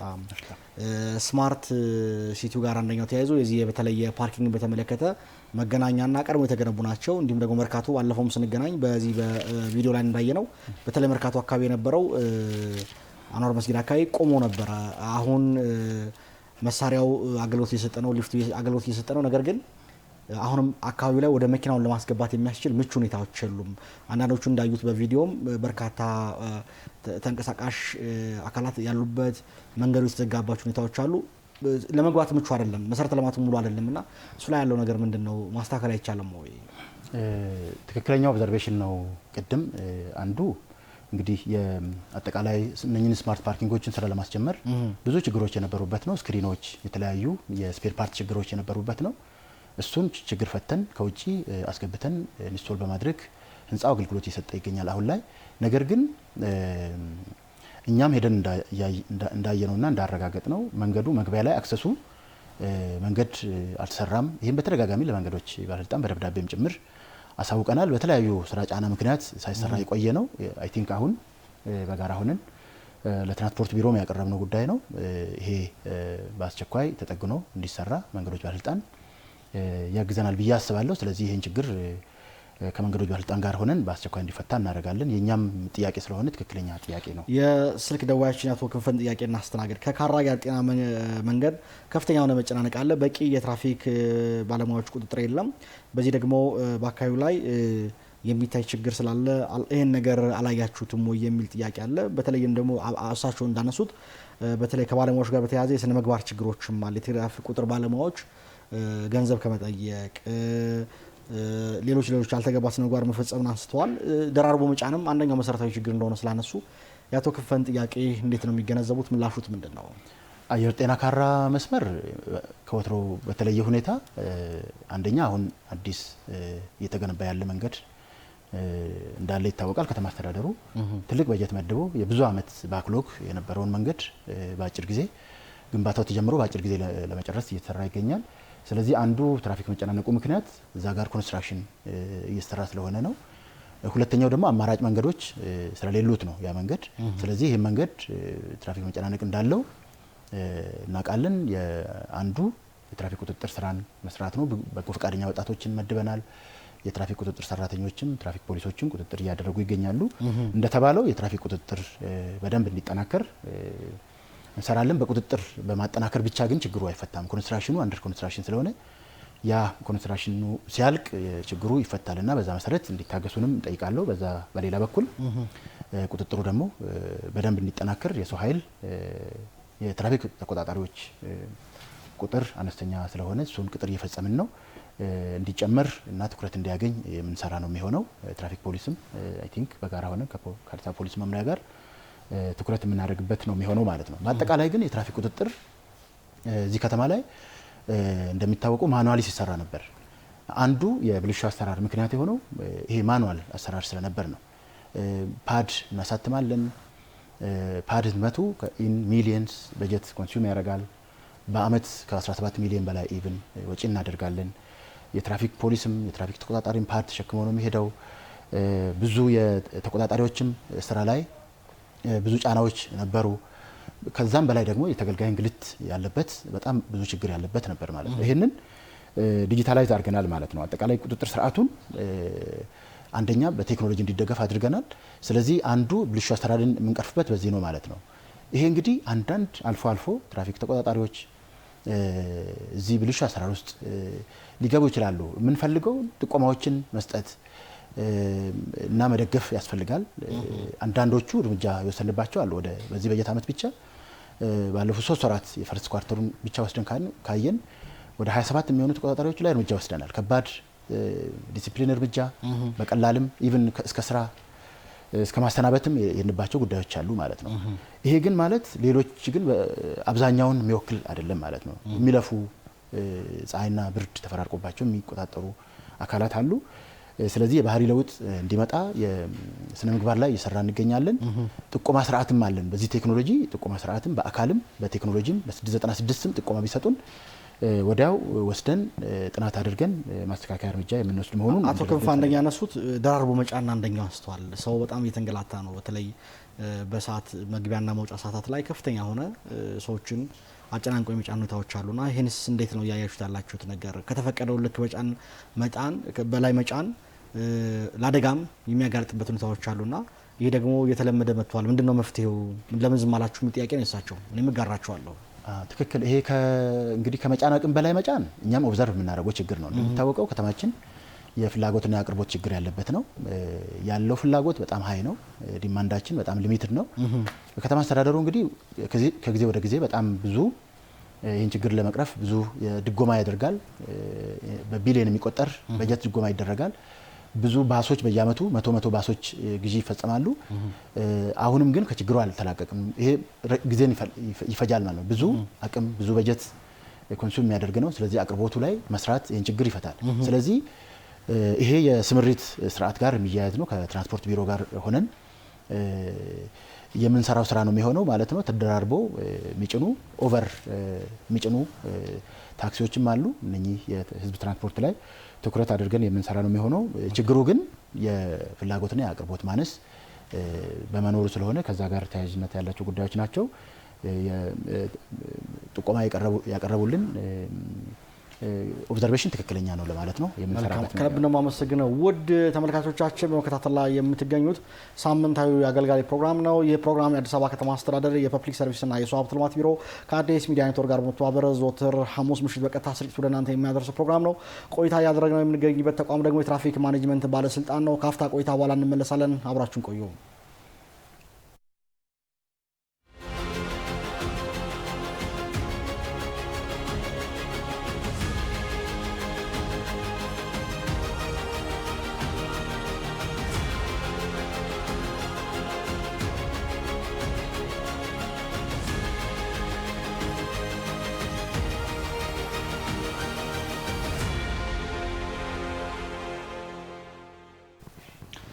ወደ ተመልካቾቻችን ተመልሰን ተገናኝተናል። ሳምንታዊ አገልጋይ ነው ወደ እናንተ እየደረሰ የሚገኘው። የስልክ መስመሮቻችን እናንተ ለማስተናገድ ዝግጁ ናቸው። ሀሎ ካላችሁ ታገኙናላችሁ። መስመር ላይ ስልክ አለ ያለኝ ዳይሬክተር፣ ወደ ስልኩ እንቀሄዳለን። ጤና ይስጥልኝ። ጤና ይስጥልኝ። እኔ ጌታ ማን እንበል? ከየት ነው? ታደሰ ነኝ ከአዲስ አበባ። አቶ ታደሰ ጥያቄዎት ምንድን ነው?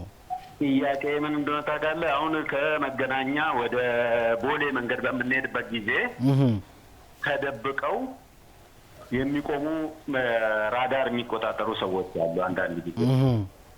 ስለዚህ አሁን ያ ነገር ክፍት ነው መንገዱ፣ ተደብቆ ያንን ስፒዱን ወይ አልለጠፉልንም መንገዱ ላይ እና ያንን ነገር ሁሉ የማይሆን ነገር ነው የሚሰሩት ማለት ምን እንችላለን። አሁን ብዙውን ጊዜ አክሲደንት የሚደርሰው እነሱንም በሲያዩ ፍሬም ተይዞም የምንጋጭበት ምን የምንልበት መንገድ አለ። ያንን ሁሉ ነገር የሚጠይቁልን ብለን ያንን አስተያየቴን የሚጠይቀው። መልካም። ተጨማሪ ጥያቄ ነው ታደሰ? በቃ ሌላ የለኝም። ይህንን ነው የምጠይቀው። ደግሞ በጎሮ በኩል ላይ ያሉት አሁን ተደብቀው ከጎሮ ወደ ኮዬ ፈጬ ስንሄድም እንደዛ አይነት የዚህ ተደብቆ የሚቆሙ ትራፊኮች አሉ። ተደብቆ ቆሞ አይደለም መቆጣጠር፣ ምልክትን ሰጥተው ቢያስቀምጡልን ጥሩ ነበረ ብዬ ነው አስተያየት የሚሰጠው። ስለ ደወሉ ከልብ እናመሰግናለን። አቶ ከበው ምላሽ ይሰጣሉ። አብረውን ይቆዩ። መስመር ላይ ተጨማሪ ስልክ ስላለ ስልክ እንቀበል። ሄሎ ሄሎ፣ ጤና ይስጥልኝ። እንዴት ናችሁ? ይመስገነው። ማን እንበል? ከየት ነው? ግዛቸው እባላለሁኝ። እሺ አቶ ግዛቸው ጥያቄዎት ምንድን ነው? ጥያቄ እዚህ ከዊንጌት አደባባይ መንገድ ላይ ነው የምመላለሰው። የከተማ አስተዳደር ሰራተኛ ነኝ እኔ። እሺ። ጠዋት ወደ ከተማ የሚገባው የትራፊክ መጨናነቅ በጣም ብዙ አለ። ከአስኮ አቅጣጫ ወደ ከተማ የሚገባ ማለት ነው። በተመሳሳይ ደግሞ አልፎ አልፎ ነው ይሄ እንኳን ምንድነው መድኃኔዓለም አደባባይ አካባቢ ወደ ዊንጌት የሚሄደው በተመሳሳይ እንደዛው የመጨናነቅ ነገር አለና ለዚህ መፍትሄ መሆን የሚችሉት አቅጣጫዎቹ ቢስተካከሉ ብዬ ነው። እኔ አሁን ለምሳሌ ከአጣና ተራ ወደ ላይ የሚመጣ ወደ አደባባይ የሚመጣ ጠዋት ወይ በሰዓት ገደብ ወይ ደግሞ አማራጮቹን በማሰብ በተመሳሳይ በዚህም በኢቢሲ በኩል ደግሞ ወታች የሚወርዱት በጎን በኩል የሚመጡ ማለት ነው።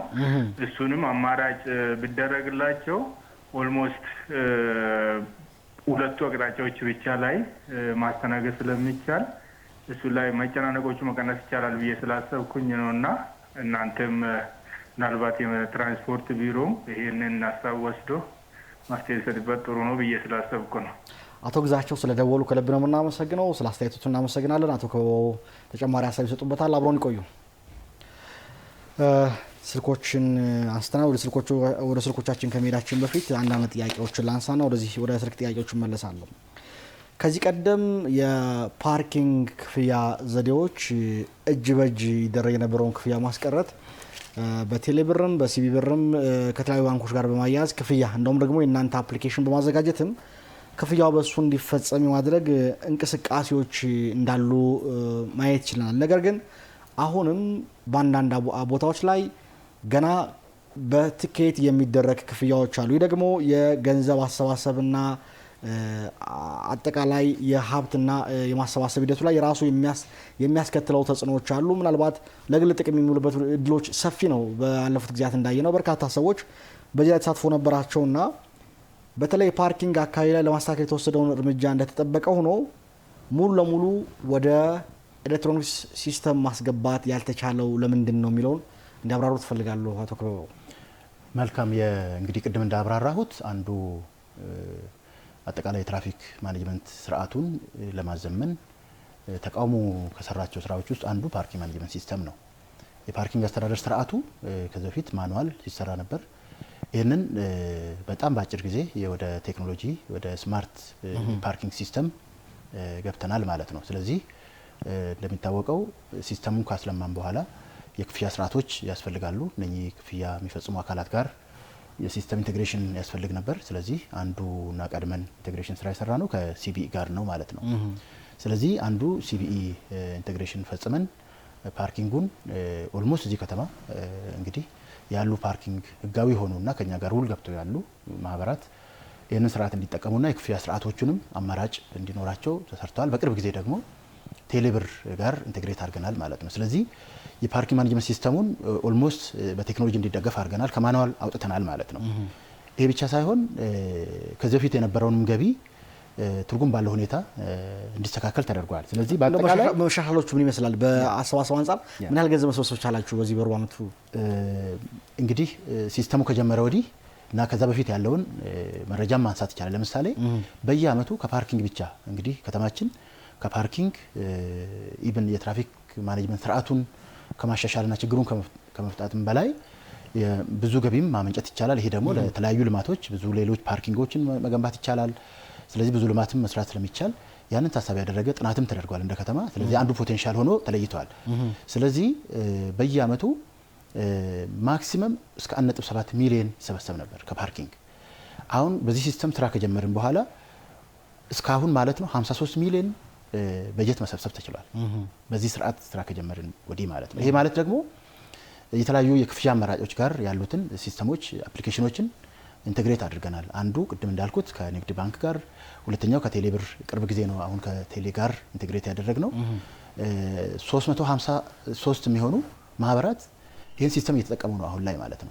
ወደ ሲስተም እንዲገቡ አድርገናል። ማህበራቱን መዝግበን ሲስተም ላይ እንዲገቡ አድርገናል። ማን ስሙን ጭምር ዳታቤዝ ላይ እንዲገባ አድርገናል። በዚህ አፕሊኬሽን እንዲጠቀሙ በሞባይል አፕሊኬሽን ስልክ ገዝተው እዛ ላይ ሲስተም አፕሊኬሽኖችን ጭነን ተገልጋዩም ደግሞ ቴክኖሎጂውን አውርዶ እንዲጠቀም አድርገን ይህን ስርዓት ዘርግተናል ማለት ነው። ስለዚህ ይሄ እንግዲህ አዲስ ሲስተም ነው፣ አዲስ ስርዓት ነው። ጠንካራ የሆነ ክትትል ማድረግ ያስፈልጋል። ይሄን እየተከታተልን እንገኛለን። አንዳንድ ቦታ በካሽ አሁንም የመቀበል አዝማሚያዎች አሉ። ይሄንን ጥቆማ የሚሰጡን የተለያዩ ተገልጋዮችም ጥቆማ እንዲሰጡ እንፈልጋለን። ዞሮ ዞሮ ግን ከአፕ ስቶር ላይ ተገልጋዮችም አውርዶ ያንን ራሳቸው መክፈል ይችላሉ። ቼክ ኢን ቼክ አውት ማድረግ ይችላሉ። አንዳንድ ማህበራት ደግሞ ይሄንን የማያደርጉት ካሽ የሚቀበሉ አሉ። እሱን በደረስንበት እርምጃ እየወሰደ እንገኛለን። ስለዚህ አፕሊኬሽኑ ምን ያህል አስተማማኝ ነው? አንድ መገናኛ ላይ ገጠመን ቅድም ከመጋታችን በፊት እያነሳውሎት ነበረ። በቴሌብር ካስጀመሩት በኋላ ለመዝጋት የመቸገር ሲስተም ውስጥ ከሲስተም የመውጣት ነገሮች አሉ። ያ ደግሞ ሲቆጥር ይውልና በኋላ ላይ የገንዘብ ለመክፈል እኔ ገብቼ ወጣት በዚህ ያህል ነው፣ አይ ይሄን ያህል ሰዓት ነው የቆየው የሚል ክርክርም ስለሚፈጠር ሲስተሙ ላይ የሚፈጠረውን ችግር ለመቋጠር ምን ስርዓት አስቀምጣችኋል? ያው እንግዲህ ቴክኖሎጂ ሲባል አንዱ ለስራ አቅም ነው። ቴክኖሎጂን ደግሞ ሰው ነው የሚጠቀመው። ስለዚህ ከተለመደው አሰራር በአንድ ጊዜ ሁሉንም እርግፍ አድርጎ በአንድ ጊዜ ወደ ቴክኖሎጂ መምጣት ስራ ይፈልጋል። ስለዚህ ቴክኖሎጂ አስተማማኝነቱ ላይ ኦልሞስት ምንም ጥያቄ የለንም። ምክንያቱም የመጀመሪያ ፍተሻ በኢንሳ ቼክ እንዲደረግ አድርገናል። ሁለተኛም አሁን በኢንሳ ቼክ ተደርጎ ሰርቲፋይ ሆኖ ቼክ ተደርጓል። ፕላስ ደግሞ በደንብ ቼክ አድርገን ውጤታማነቱን አይተናል ማለት ነው መሬት ላይ። ይሄ ብቻ ሳይሆን ሌሎች ድርጅቶችም ከውጭ የመጡትን ድርጅቶች ይህን ሲስተም እየተጠቀሙ ነው የሚገኙት ማለት ነው። ስለዚህ ሲስተሙ ላይ ቼክ ኢን ቼክ አውት ማድረጉ እንግዲህ ግለሰቡ ነው ወይ ማህበሩ ወይ ድርጅቱ አገልግሎት የሚሰጠው ነው ቼክ ኢን የሚያደርገው፣ ወይ ደግሞ ራሱ የሚጠቀመው ሰው ቼክ ኢን አድርጎ ከአፕ ስቶር ላይ አፕሊኬሽኑን አውርዶ ቼክ ኢን አድርጎ የቆጠረውን ከፍሎ ቼክ አውት ብሎ መውጣት የግለሰቡ ሊሆን ይችላል። አንድ ኦፕሽን ይሄ ነው። ወይ ደግሞ አገልግሎት ሰጪው ወይ ማህበር ወይ ድርጅት ወይ የተቀጠረው ሰው ያንን ማድረግ አለበት ማለት ነው። ይሄንን የማያደርጉ አሉ። ይሄንን የማያደርጉት ለምንድን ነው? ካሹን በእጅ ለመቀበል ነው ማለት ነው። ከዛ ላይ ምክንያቱም ይሄ ሲስተም በነገራችን ላይ አውቶማቲካሊ ስፕሊት ነው የሚያደርገው። ለምሳሌ ለመንግስት መከፈል ያለበትና ለድርጅቱ ወይ ደግሞ ለማህበር ማግኘት ያለባቸውን አውቶማቲካሊ ስፕሊት አድርጎ ነው ማለት ነው የሚያሳውቁ። ስለዚህ መንግስት ማግኘት ያለበትን ሁሉንም ለማግኘት ሳቦታጅ የሚሰሩ አካላት ሊኖሩ ይችላሉ። ይሄን በደረስንበት እርምጃ እየወሰደ እንገኛለን። ስለዚህ ይሄንን እንግዲህ በአንድ ጊዜ 353 ማህበራት 6 ድርጅቶች ሲቲ ዋይድ ያለምንም ኮሽታ ኢቭን ተገልጋዩም ሬዚስት ሳያደርግ ይህን ቴክኖሎጂ መጠቀም ማህበራትም ደግሞ ለዚህ ፍቃደኛ ሆኖ ሲስተሙ ላይ ሁሉም እንዲገባ መደረጉ ትልቅ ስራ ነው ማለት ነው። ቀጣይ ደግሞ አሁን በየቦታው የሚከሰቱ ክፍተቶችን ደግሞ እየተከታተልን ጠንካራ የሆነ የቁጥጥር እና የክትትል ስርዓት ዘርግተን እሱን ስራ እየሰራን ነው። አደረጃጀቱንም በደንብ ጠንካራ እያደረግን ስለሆነ ያሉ ክፍተቶችን በዛ መሰረት በደንብ እያረምን ችግሮቹን ከተማመን ከፓርኪንግ ሳልወጣ ወደ ሌሎች ጉዳዮች ተሻገር። የግለሰብ ህንፃ መኪና ማቆሚያ ስፍራዎች ደንብ ቁጥር 165/2016 በተገለጸው መሰረት ማንኛውም የግለሰብ ተሽከርካሪ ማቆሚያ ድርጅቱ ከባለስልጣኑ የብቃት ማረጋገጫ ሰርተፊኬት ሳይወስድ አገልግሎት መስጠት አይችልም ቢልም የዋናው ኦዲተር መስሪያ ቤት በ2017 ዓ.ም ባወጣው የኦዲት ሪፖርት ላይ እንደተመለከተ ነው በከተማዋ ከተለዩ 552 የመኪና ማቆሚያዎች 141 ብቻ ናቸው ፈቃድ ያወጡት። ባለስልጣኑ ተከታትሎ ለምን ፈቃድ እንዲያወጡ ማድረግ አልቻለም የሚል ጥያቄ አለኝ። አብሮ አየዘው እንዲመልሱልኝ የሚፈልገው ነጥብ ለኦዲት መስሪያ ቤቱ በሰጣችሁት ምላሽ ከ1136 ህንፃዎች ውስጥ 462ቱ ሙሉ ለሙሉ አገልግሎት የሚሰጡ ሲሆን 491 በከፊል አገልግሎት የሚሰጡ ናቸው። 183 ሙሉ ለሙሉ አገልግሎት የቀየሩ ህንፃዎች መራችሁም አመላክታችኋልና እነዚህ በተለይ ሙሉ ለሙሉ የቀየሩትን ለማስተካከል በእናንተ በኩል ምን እርምጃ ተወሰደ የሚለውን አያይዘው ይመልሱ። መልካም። አንዱ እንግዲህ ቅድም እንዳልኩት እዚህ ከተማ ላይ ያልተሰራውና ስፔሻሊ ከለውጥ በኋላ ብቻ ሳይሆን ደግሞ በዚህ በአጭር ጊዜ በ2 ዓመት ውስጥ በ3 ዓመት ውስጥ የተሰራው አጠቃላይ ትራንስፖርቱን ችግር የሚቀርፍና ይሄ ደግሞ ቀጥታ ከዜጎች እለት ተእለት ህይወት ጋር የሚገናኝ ቀጥታ ከአጠቃላይ ከተማው ኢኮኖሚ እድገት ማህበራዊ አገልግሎት ጋር የሚያያዝ ጉዳይ የፓርኪንግ ላይ የተሰራው ስራ ነው ማለት ነው። ስለዚህ በመንግስት የሚገነቡት ፓርኪንግ መሰረተ ልማቶች ጎን ለጎን የግለሰብ ህንፃዎች እዚህ ከተማ ላይ ብዙ G+4 እና ከዛ በላይ ብዙ ህንፃዎች ሰርፌሳቸው ለፓርኪንግ አገልግሎት እንዲሰጡ የህንፃ አዋጅ ያስገድዳል። ይሄንን ግንባታ ፍቃድና ቁጥጥር ባለስልጣን በሚመራው ዲዛይኑ ላይ ተካቶ ኦልሬዲ የጸደቀ ቢሆንም ይሄንን ሲተገብሩ አልነበረም ማለት ነው። ስለዚህ አንዱ ያደረግነው ምንድነው ጠንካራ ህግ ደንብ እንዲወጣ ነው የተደረገው። ከተማ አስተዳደሩ በ2016 የፓርኪንግ ደንብ እንዲወጣ ተደርጓል። ይህንን ደንብ እንግዲህ እንዲወጣ ካደረግን በኋላ ወደ ስራ የገባ ነው 2016 ነው ማለት ነው። እንግዲህ ከ2016 በኋላ ወደ ስራ ገብተን አሁን ኦልሞስት ያኔ ስራ ስንጀምር እዚህ ከተማ ያሉ ህንፃዎች ሰርፌሳቸው ፓርኪንግ አገልግሎት እንዲሰጥ የሚገደዱ ህንፃዎችን መጀመሪያ ለየን። መጀመሪያ ስለይ ወደ 1300 የሚሆኑ ህንፃዎችን ነው የለየ ነው። እነኚህን ህንፃዎች ከለየን በኋላ ወደ 1280ዎቹ አሁን ላይ አገልግሎት ፉሊ አገልግሎት እየሰጡ ይገኛሉ። ያኔ ኦዲት ሲደረግ አንዳንድ ህንፃዎች አገልግሎታቸውን ቀይረዋል። አንዳንዱን በቅጣት ማለት ነው ወደ 183 የሚሆኑ ህንፃዎችን እንዲቀጡ አድርገን 18.3 ሚሊዮን እንዲሰበሰብ አድርገናል። እነኚህ 183 ህንፃዎች ተቀጥተው አገልግሎታቸውን ወደ ፓርኪንግ እንዲመጡ ነው የተደረገው። ወደ ስርዓት ነው የመጡት ማለት ነው። ሌሎች ደግሞ ወደ 491 የሚሆኑት ሙሉ በሙሉ ሳይሆን በከፊል የቀየሩኝ ናቸው። አንዳንዶቹ ለምሳሌ ለውሃ ማስቀመጫ የተለያዩ የኮንስትራክሽን የተለያዩ የግብአት ለህንፃው የሚያስፈልጉ ቤዚክ የሆኑ ለምሳሌ የመብራት ሲጠፋ ጄነሬተር ማስቀመጫ እነኚህ የተለያዩ እነኚህን ለማስቀመጥ በሚል ነው ማለት ነው ኢንስፔክሽን ስናደርግ ያገኘ ነው። ይሄም ጭምር እንዲቀረፍ አድርገናል። ስለዚህ ይሄ በከፊል የነበሩትንም ችግር ፈተን ለኦዲት ዋና ኦዲት መስሪያ ቤትም የሰራነውን ስራ አቅርበን ኦዲት ከተደረገ በኋላ ተማምነናል ማለት ነው። ፍቃድ ያላወጡትን ፍቃድ አወጣችሁ? ፍቃድ ያላወጡ እና አሁንም ከደንቡ ውጭ የሆኑ ህንፃዎች ተለይተዋል ማለት ነው። ወደ 26 የሚሆኑ ህንፃ ባለቤቶች ለይተን ለከተማው ፍትህ ቢሮ አቅርበናል። መረጃ የማሰባሰብ ስራ ተሰርቷል። ኦልሬዲ በእነሱ በኩል ደግሞ ይሄ ክስ የሚመሰረትና በዛ መሰረት የሚስተካከል ነው ማለት ነው የሚሆነው። ይሄ እንግዲህ በአጭር ጊዜ 1280 ህንፃዎችን ወደ ስርዓት ማምጣት ማለት ትልቅ ስራ ነው ይሄ ማለት ነው። ስለዚህ የህንፃ ንብረቶቹን ማመስገን ያስፈልጋል። በዚህ አጋጣሚ መንግስትን እያገዙ መሆናቸውን ኢቭን ህንፃቸውን ለዚህ ዓላማ ማዋላቸው መልሶ ጥቅሙ ለራሳቸውም ነው። ፕላስ ደግሞ ከተማው የሚያወጣውን ህግ አክብረው ወደ ስርዓት መምጣታቸውን የሚያሳይ ስለሆነ አይ ቲንክ ሌሎቹም ይህንን አክብረው እንደሚሰሩ እናምናለን ማለት ነው። ለአጠቃላይ ለውጣ እዚህ ላይ በተለይ ከፓርኪንግ ጋር በተያያዘውን በከተማ አስተዳደሩ ከኮሪደር ጋር ተያያዘ በርከት ያለ የመኪና ማቆሚያ ስፍራዎች እንዲለሙ ተደርጓል። ምን ያክል የማረጋገጫ የይዞታ ማረጋገጫ ወሰዳችሁ? ምን ያክል ክትትል እያደረጋችሁ የሚለውን አጠራርገው ይመልሱልኛል። ወደ ሌሎች ጉዳዮች ልለፍ። የለሙ አጠቃላይ የፓርኪንግ መሰረተ ልማቶች ወደ 161 ደርሰዋል አሁን ላይ። እነኚህ 161 ፓርኪንግ መሰረተ ልማቶች አንደኛ ይህንን ወደ ማስተር ፕላን ውስጥ እንዲካተት ማድረግ ያስፈልጋል። ይህንን ወደ 128 የሚሆኑ ማስተር ፕላን ውስጥ እንዲካተት አድርገናል ማለት ነው ከፕላን ኮሚሽን ጋር ከፕላን ቢሮ ጋር በመሆን። ሁለተኛ እነኚህ ፓርኪንግ መሰረተ ልማቶች ሊዝ ውል መግባት ያስፈልጋል። 34 የሚሆኑትን ሊዝ ገብተናል። ይህ እንግዲህ ከመሬት ልማት አስተዳደር ቢሮ ጋር በመሆን የሚሰራ ስራ ነው። ወደ 90 የሚሆኑት ደግሞ ቦታዎቹን ከመሬት አስተዳደር የጠበቅን ነው ውሳኔ ማለት ነው። ስትራቴጂክ ካውንስሉ ወስኖ እንዲያሳውቀንና ካርታ እንዲሰጠን በደብዳቤም ክትትል እያደረግን ነው። በአጭር ጊዜ እንደሚያልቅ አሳውቀውናል ማለት ነው።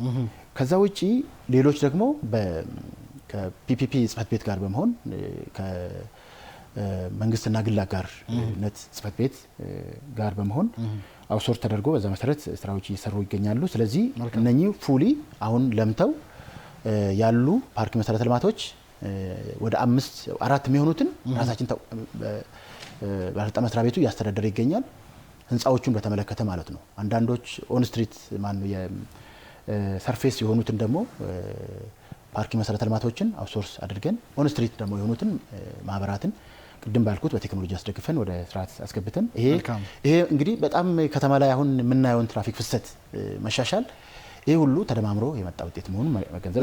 ወደ አቶ ምግባር ጥያቄ ልመለስ። እሳቸው ቄርቆስ ቤተክርስቲያን አካባቢ መብራት ተተክሎ ነበር፣ የትራፊክ መብራት፣ ነገር ግን አገልግሎት እየሰጠ አይደለም የሚል ጥያቄ አንስተዋልና ከተከላችሁ በኋላ ምን ነው ረሳችሁት የሚል ጥያቄ አንስተዋልና ምላሹት ምንድን ነው? እንግዲህ ተገልጋያችን ያነሱት ጥያቄ ጥቆማ የሰጡን ጥሩ ጥቆማ ነው፣ የምንወስደው ነው። ኦብዘርቬሽኑም ትክክል ነው። አንዳንድ ሲግናሎች ኦፍ የሚሆኑበት የራሳቸው ምክንያት አላቸው። ለምሳሌ ቂርቆስ ጋር ያንን ኦፍ ያደረግነው ከደህንነት ጋር የቪአይፒ መንገድም ስለሆነ ወደ ቦሌ መንገድ የሚሄድ ቪአይፒ ሮድ ስለሆነ ለዛ ምቹ ስለማይሆን ኦፍ የሆኑ ትራፊክ ሲግናሎች አሉ።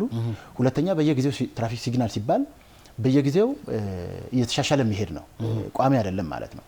ኦፕቲማይዝ ማድረግ አለ፣ ኮኦርዲኔሽን ስራ መስራት አለ። አንዳንዶቹም ደግሞ በምክንያት ኦፍ ያደረግናቸው አሉ ማለት ነው።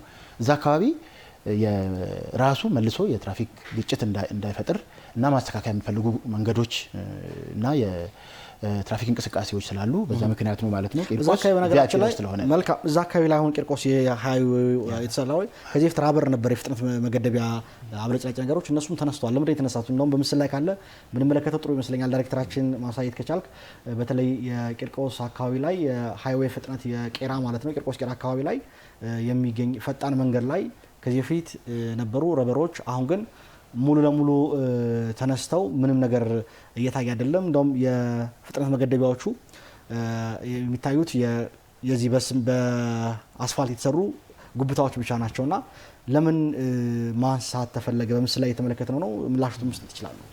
መልካም እንግዲህ የፑሽኪን ጎተራ መንገድ አንደኛ ማሳለጫ መንገድ ነው።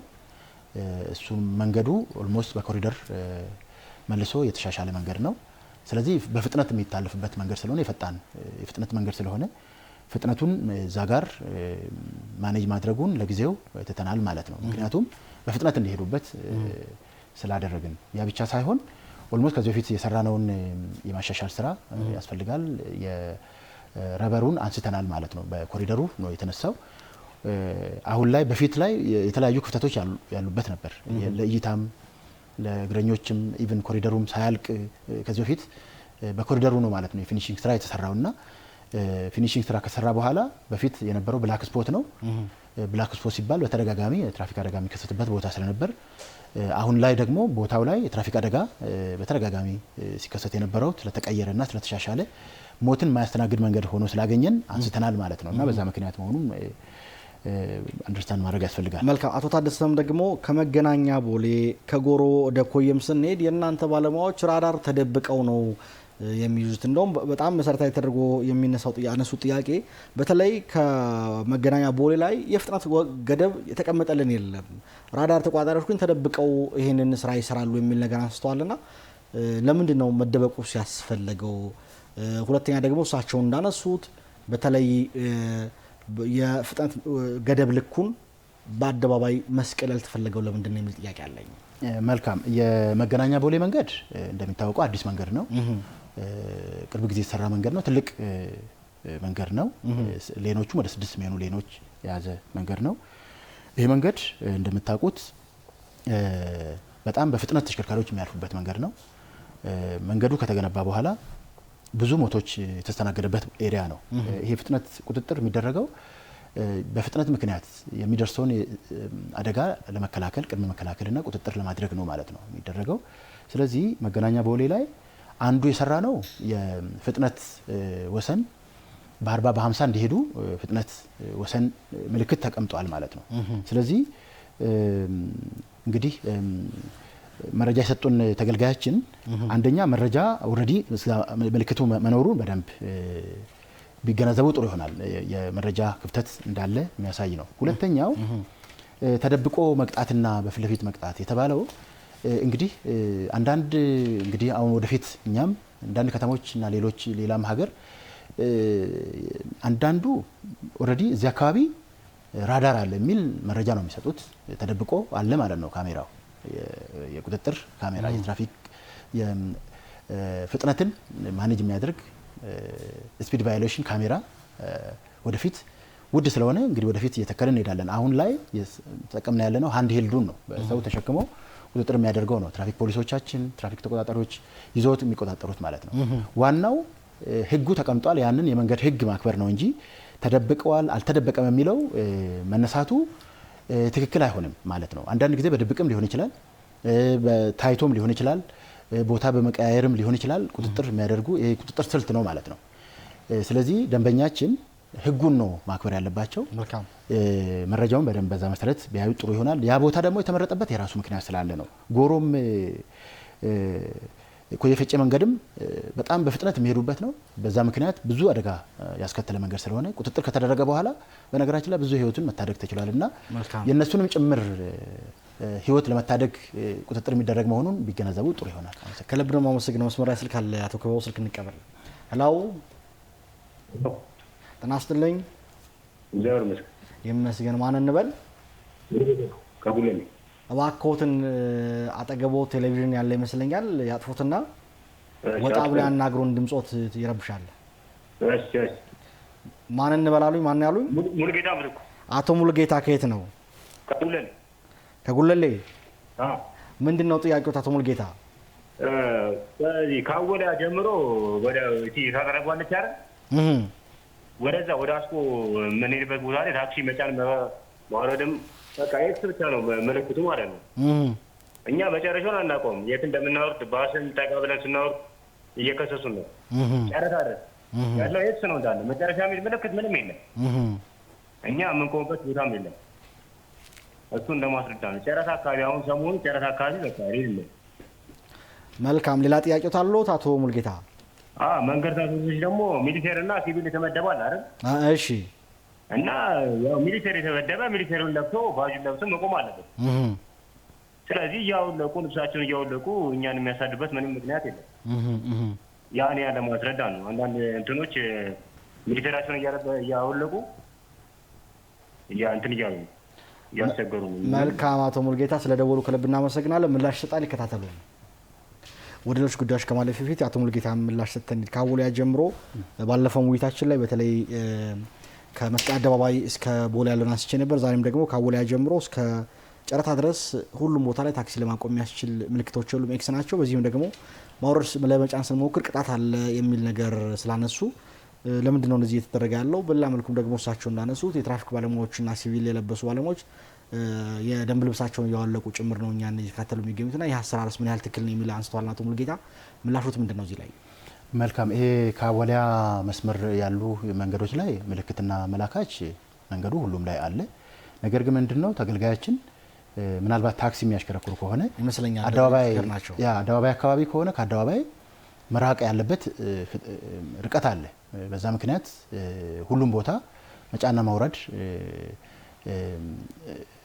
አይፈቀድም። ምክንያቱም እስከ ጨረታ ድረስ ነው የዘለቀ ሁሉም ቦታ ላይ ኤክሰስ ነው የሆነው ማቆም አልቻልንም የሚል ነገር ነው ያነሱት። ምናልባት መጫኛና ማውረጃ ስታንዳርዱ ከ500 ሜትር እስከ 600 ሜትር ነው። በየቦታው ግን መጫን ማውረድ የሚቻል የምንፈቅድ ከሆነ መንገድ ላይ የትራፊክ መጨናነቅ ችግር የለም እኮ ነው የሚሉት እሳቸው። ከነ ሙሉ ለሙሉ በዛ መስመር ላይ ኤክስ ይሆናል ነው የሚሉት እሳቸው። መጫኛና ማውረጃ እንግዲህ ቤይ ማለት ነው። ቤይ ማለት ደግሞ እሱን ደግሞ ትራንስፖርት ቢሮ ነው አይ ቲንክ መጫኛና ማውረጃ ቦታዎችን ወደፊት ጉለሌ ላይ በኮሪደር ልማቱን በመንግስትም የታቀደ ስለሆነ እዛ ውስጥ የሚፈታ ነው የሚሆነው። ምልክትና መላካች ግን በተቻለ መጠን መጨረሻ መጀመሪያ በሚል ኤክስ ምልክቶች በብዛት አሉ። የቢአርቲ መንገድ ነው ያ መንገድ እንደሚታወቀው ቅድምም ሲነሳ እንደነበረው እዛ መንገድ ላይ ጠዋትና ማታ ፒክ አወር ላይ የሚጨናነቅ መንገድ ነው።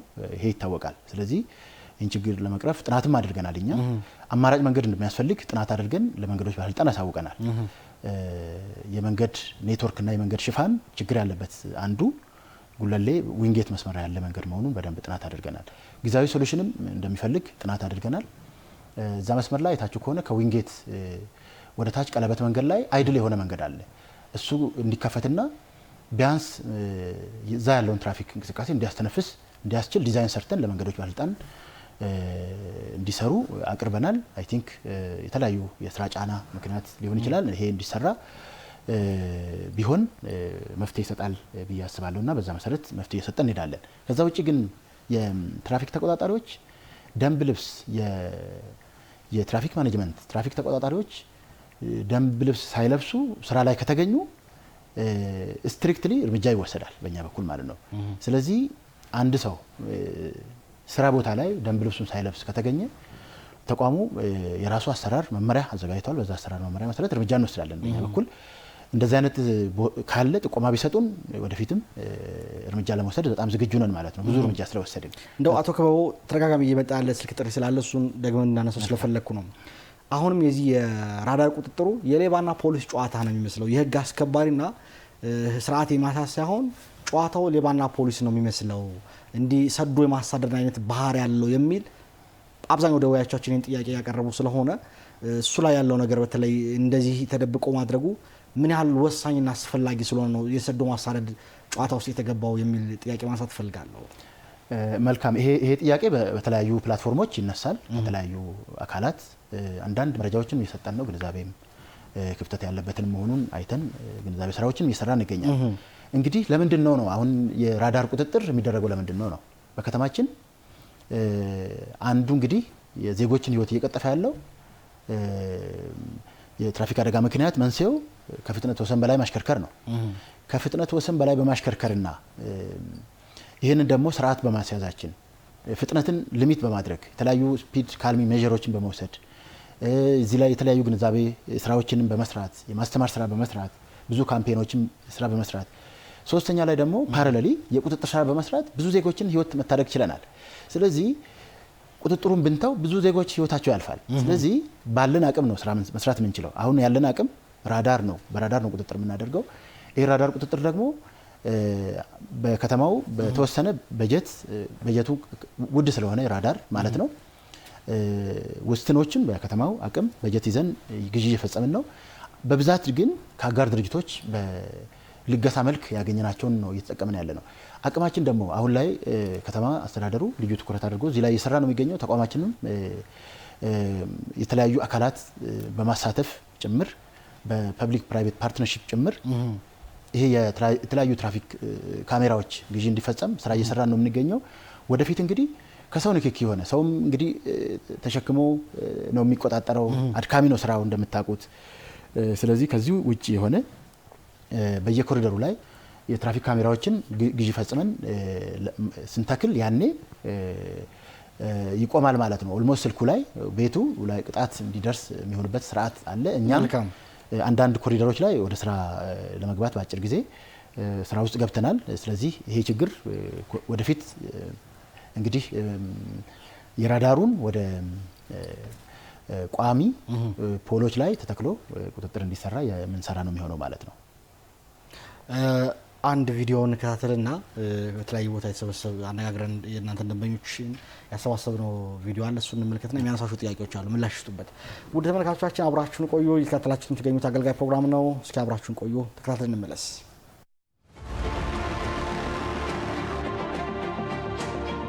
በመንገድ ሁኔታ የተሻለ ነው ከድሮ አሁን በጣም የተሻለ ነው።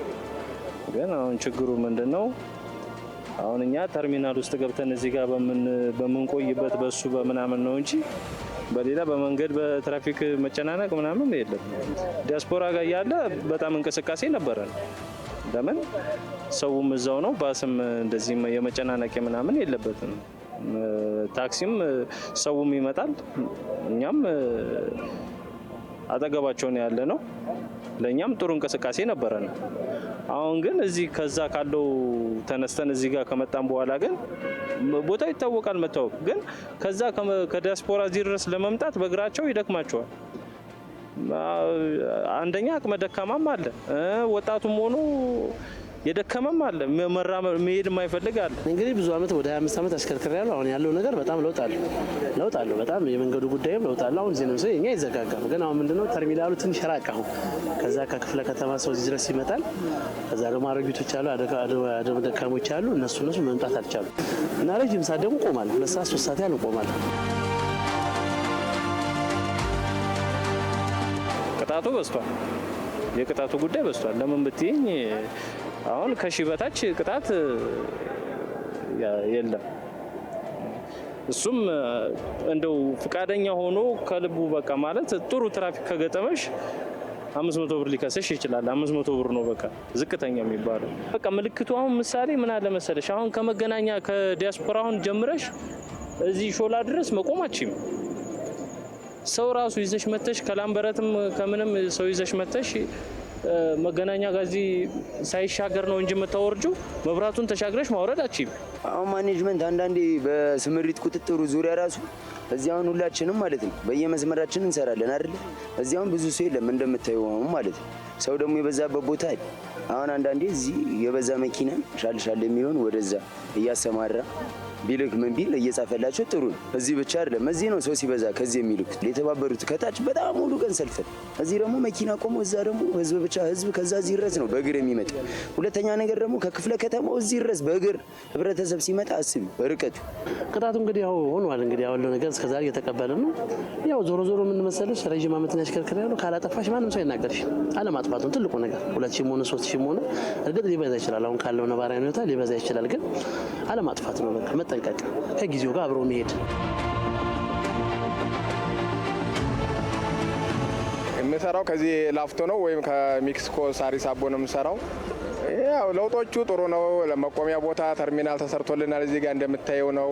የተሻለ ለውጥ አለ። ግን አሁን ደግሞ ለውጥ እንዳለ ሆኖ የክስ ጉዳይ በጣም አሳሳቢ ነው። አሁን ትንሹ ክስ 5,000 ነው። በቃ ዝቅተኛ ከተባለ ደግሞ 1,000 ብር ነው። እኛ የምናገኘው 400 ወይ 500 ብር ነው። እሱንም ከናፍጣው ከምኑ ወጥቶ ወርዶ ማለት ነው። እና የክስ ባገናዘበ በጣም ተገቢ አይደለም። ያለውን ነገር መንግስት ይሄ ነገር ቢያይልና የተሻለ ነው ነው የምለው። ክስ ነው አሁን እዚህ ጋር ተከስታች ደግሞ ሲይዝ ከክስ ላይ ክስ ታርጋ ይፈታብሻል። ታርጋ ገንጦ ታርጋ እንኳን በመፍቻ ይፈታው ገንጥሎ ነው ቦጭቆ ይዞት የሚሄደው። እና በአብዛኛው አንዳንድ ትራፊክ ጥሩ እያሉ አንዳንዶቹ ጨራሽ ደግሞ ስነ ምግባር የጎደላቸው ትራፊኮች አሉ። ሲቀጥል ደግሞ እነዚህ ማናጅመንት የምታያቸው ልብሱን ብቻ ለብሰው የባስ ማውረጃ ነው ይችላል። የባስ መጫኛ የኛ ምን ይዘው ባስ ነው፣ እኛ ምን ይዘው ቅጥቅጥ ነው፣ ህዝብ ለማገልገል ነው። እነሱ መተው ደግሞ መንጃ ፈቃድ ይሉሻል፣ ይቀበሉሻል። እዛ ተራት ከባድ እያለ መንገድ ትራንስፖርት የሚፈርምበት ቦታ እያለ ይቻላል እያለ ምን አገባው ብለው እነሱ የሚከሱበት ነገር አለ።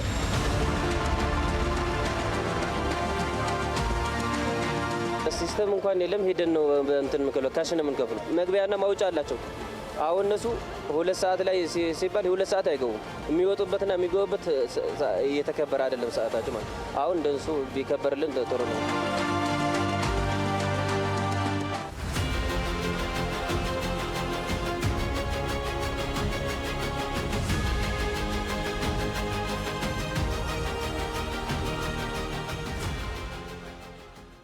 ተመልሰናል ተመልካቾቻችን። ያለን ሰዓት ውስን ስለሆነ በቀጥታ ወደ አቶ ክበቡ ደርሶ መመለስ ምናልባት ፈጠን ብሎ ይጨርሱልኝ። አንድ አስፈላጊ ጥያቄ ስለማነሳ ያነሷቸው ነጥቦችን ላስታውሶት። አንደኛው የተርሚናል ቦታ መቀየር፣ በተለይ መገናኛ የየካ ክፍለ ከተማ አካባቢ የነበረው ወደዚህ ወደ ሾላ መምጣቱን ረጅም ሰዓት እንድንቆም አድርገውናል የሚል ጥያቄ አንስተዋል። ያለመነባበብ ችግር አለ ቄራ እና ሜክሲኮ መሳፈሪያ ቦታ ላይ አንስተዋል። የቅጣት ክፍያም መጋነኑ ጫና አሳርፎብናል የሚል ጉዳዮች ስላነሷቸው አጠር አድርገው ይመልሱልኝና ወደ ሌሎች ጉዳዮች ልሻገር።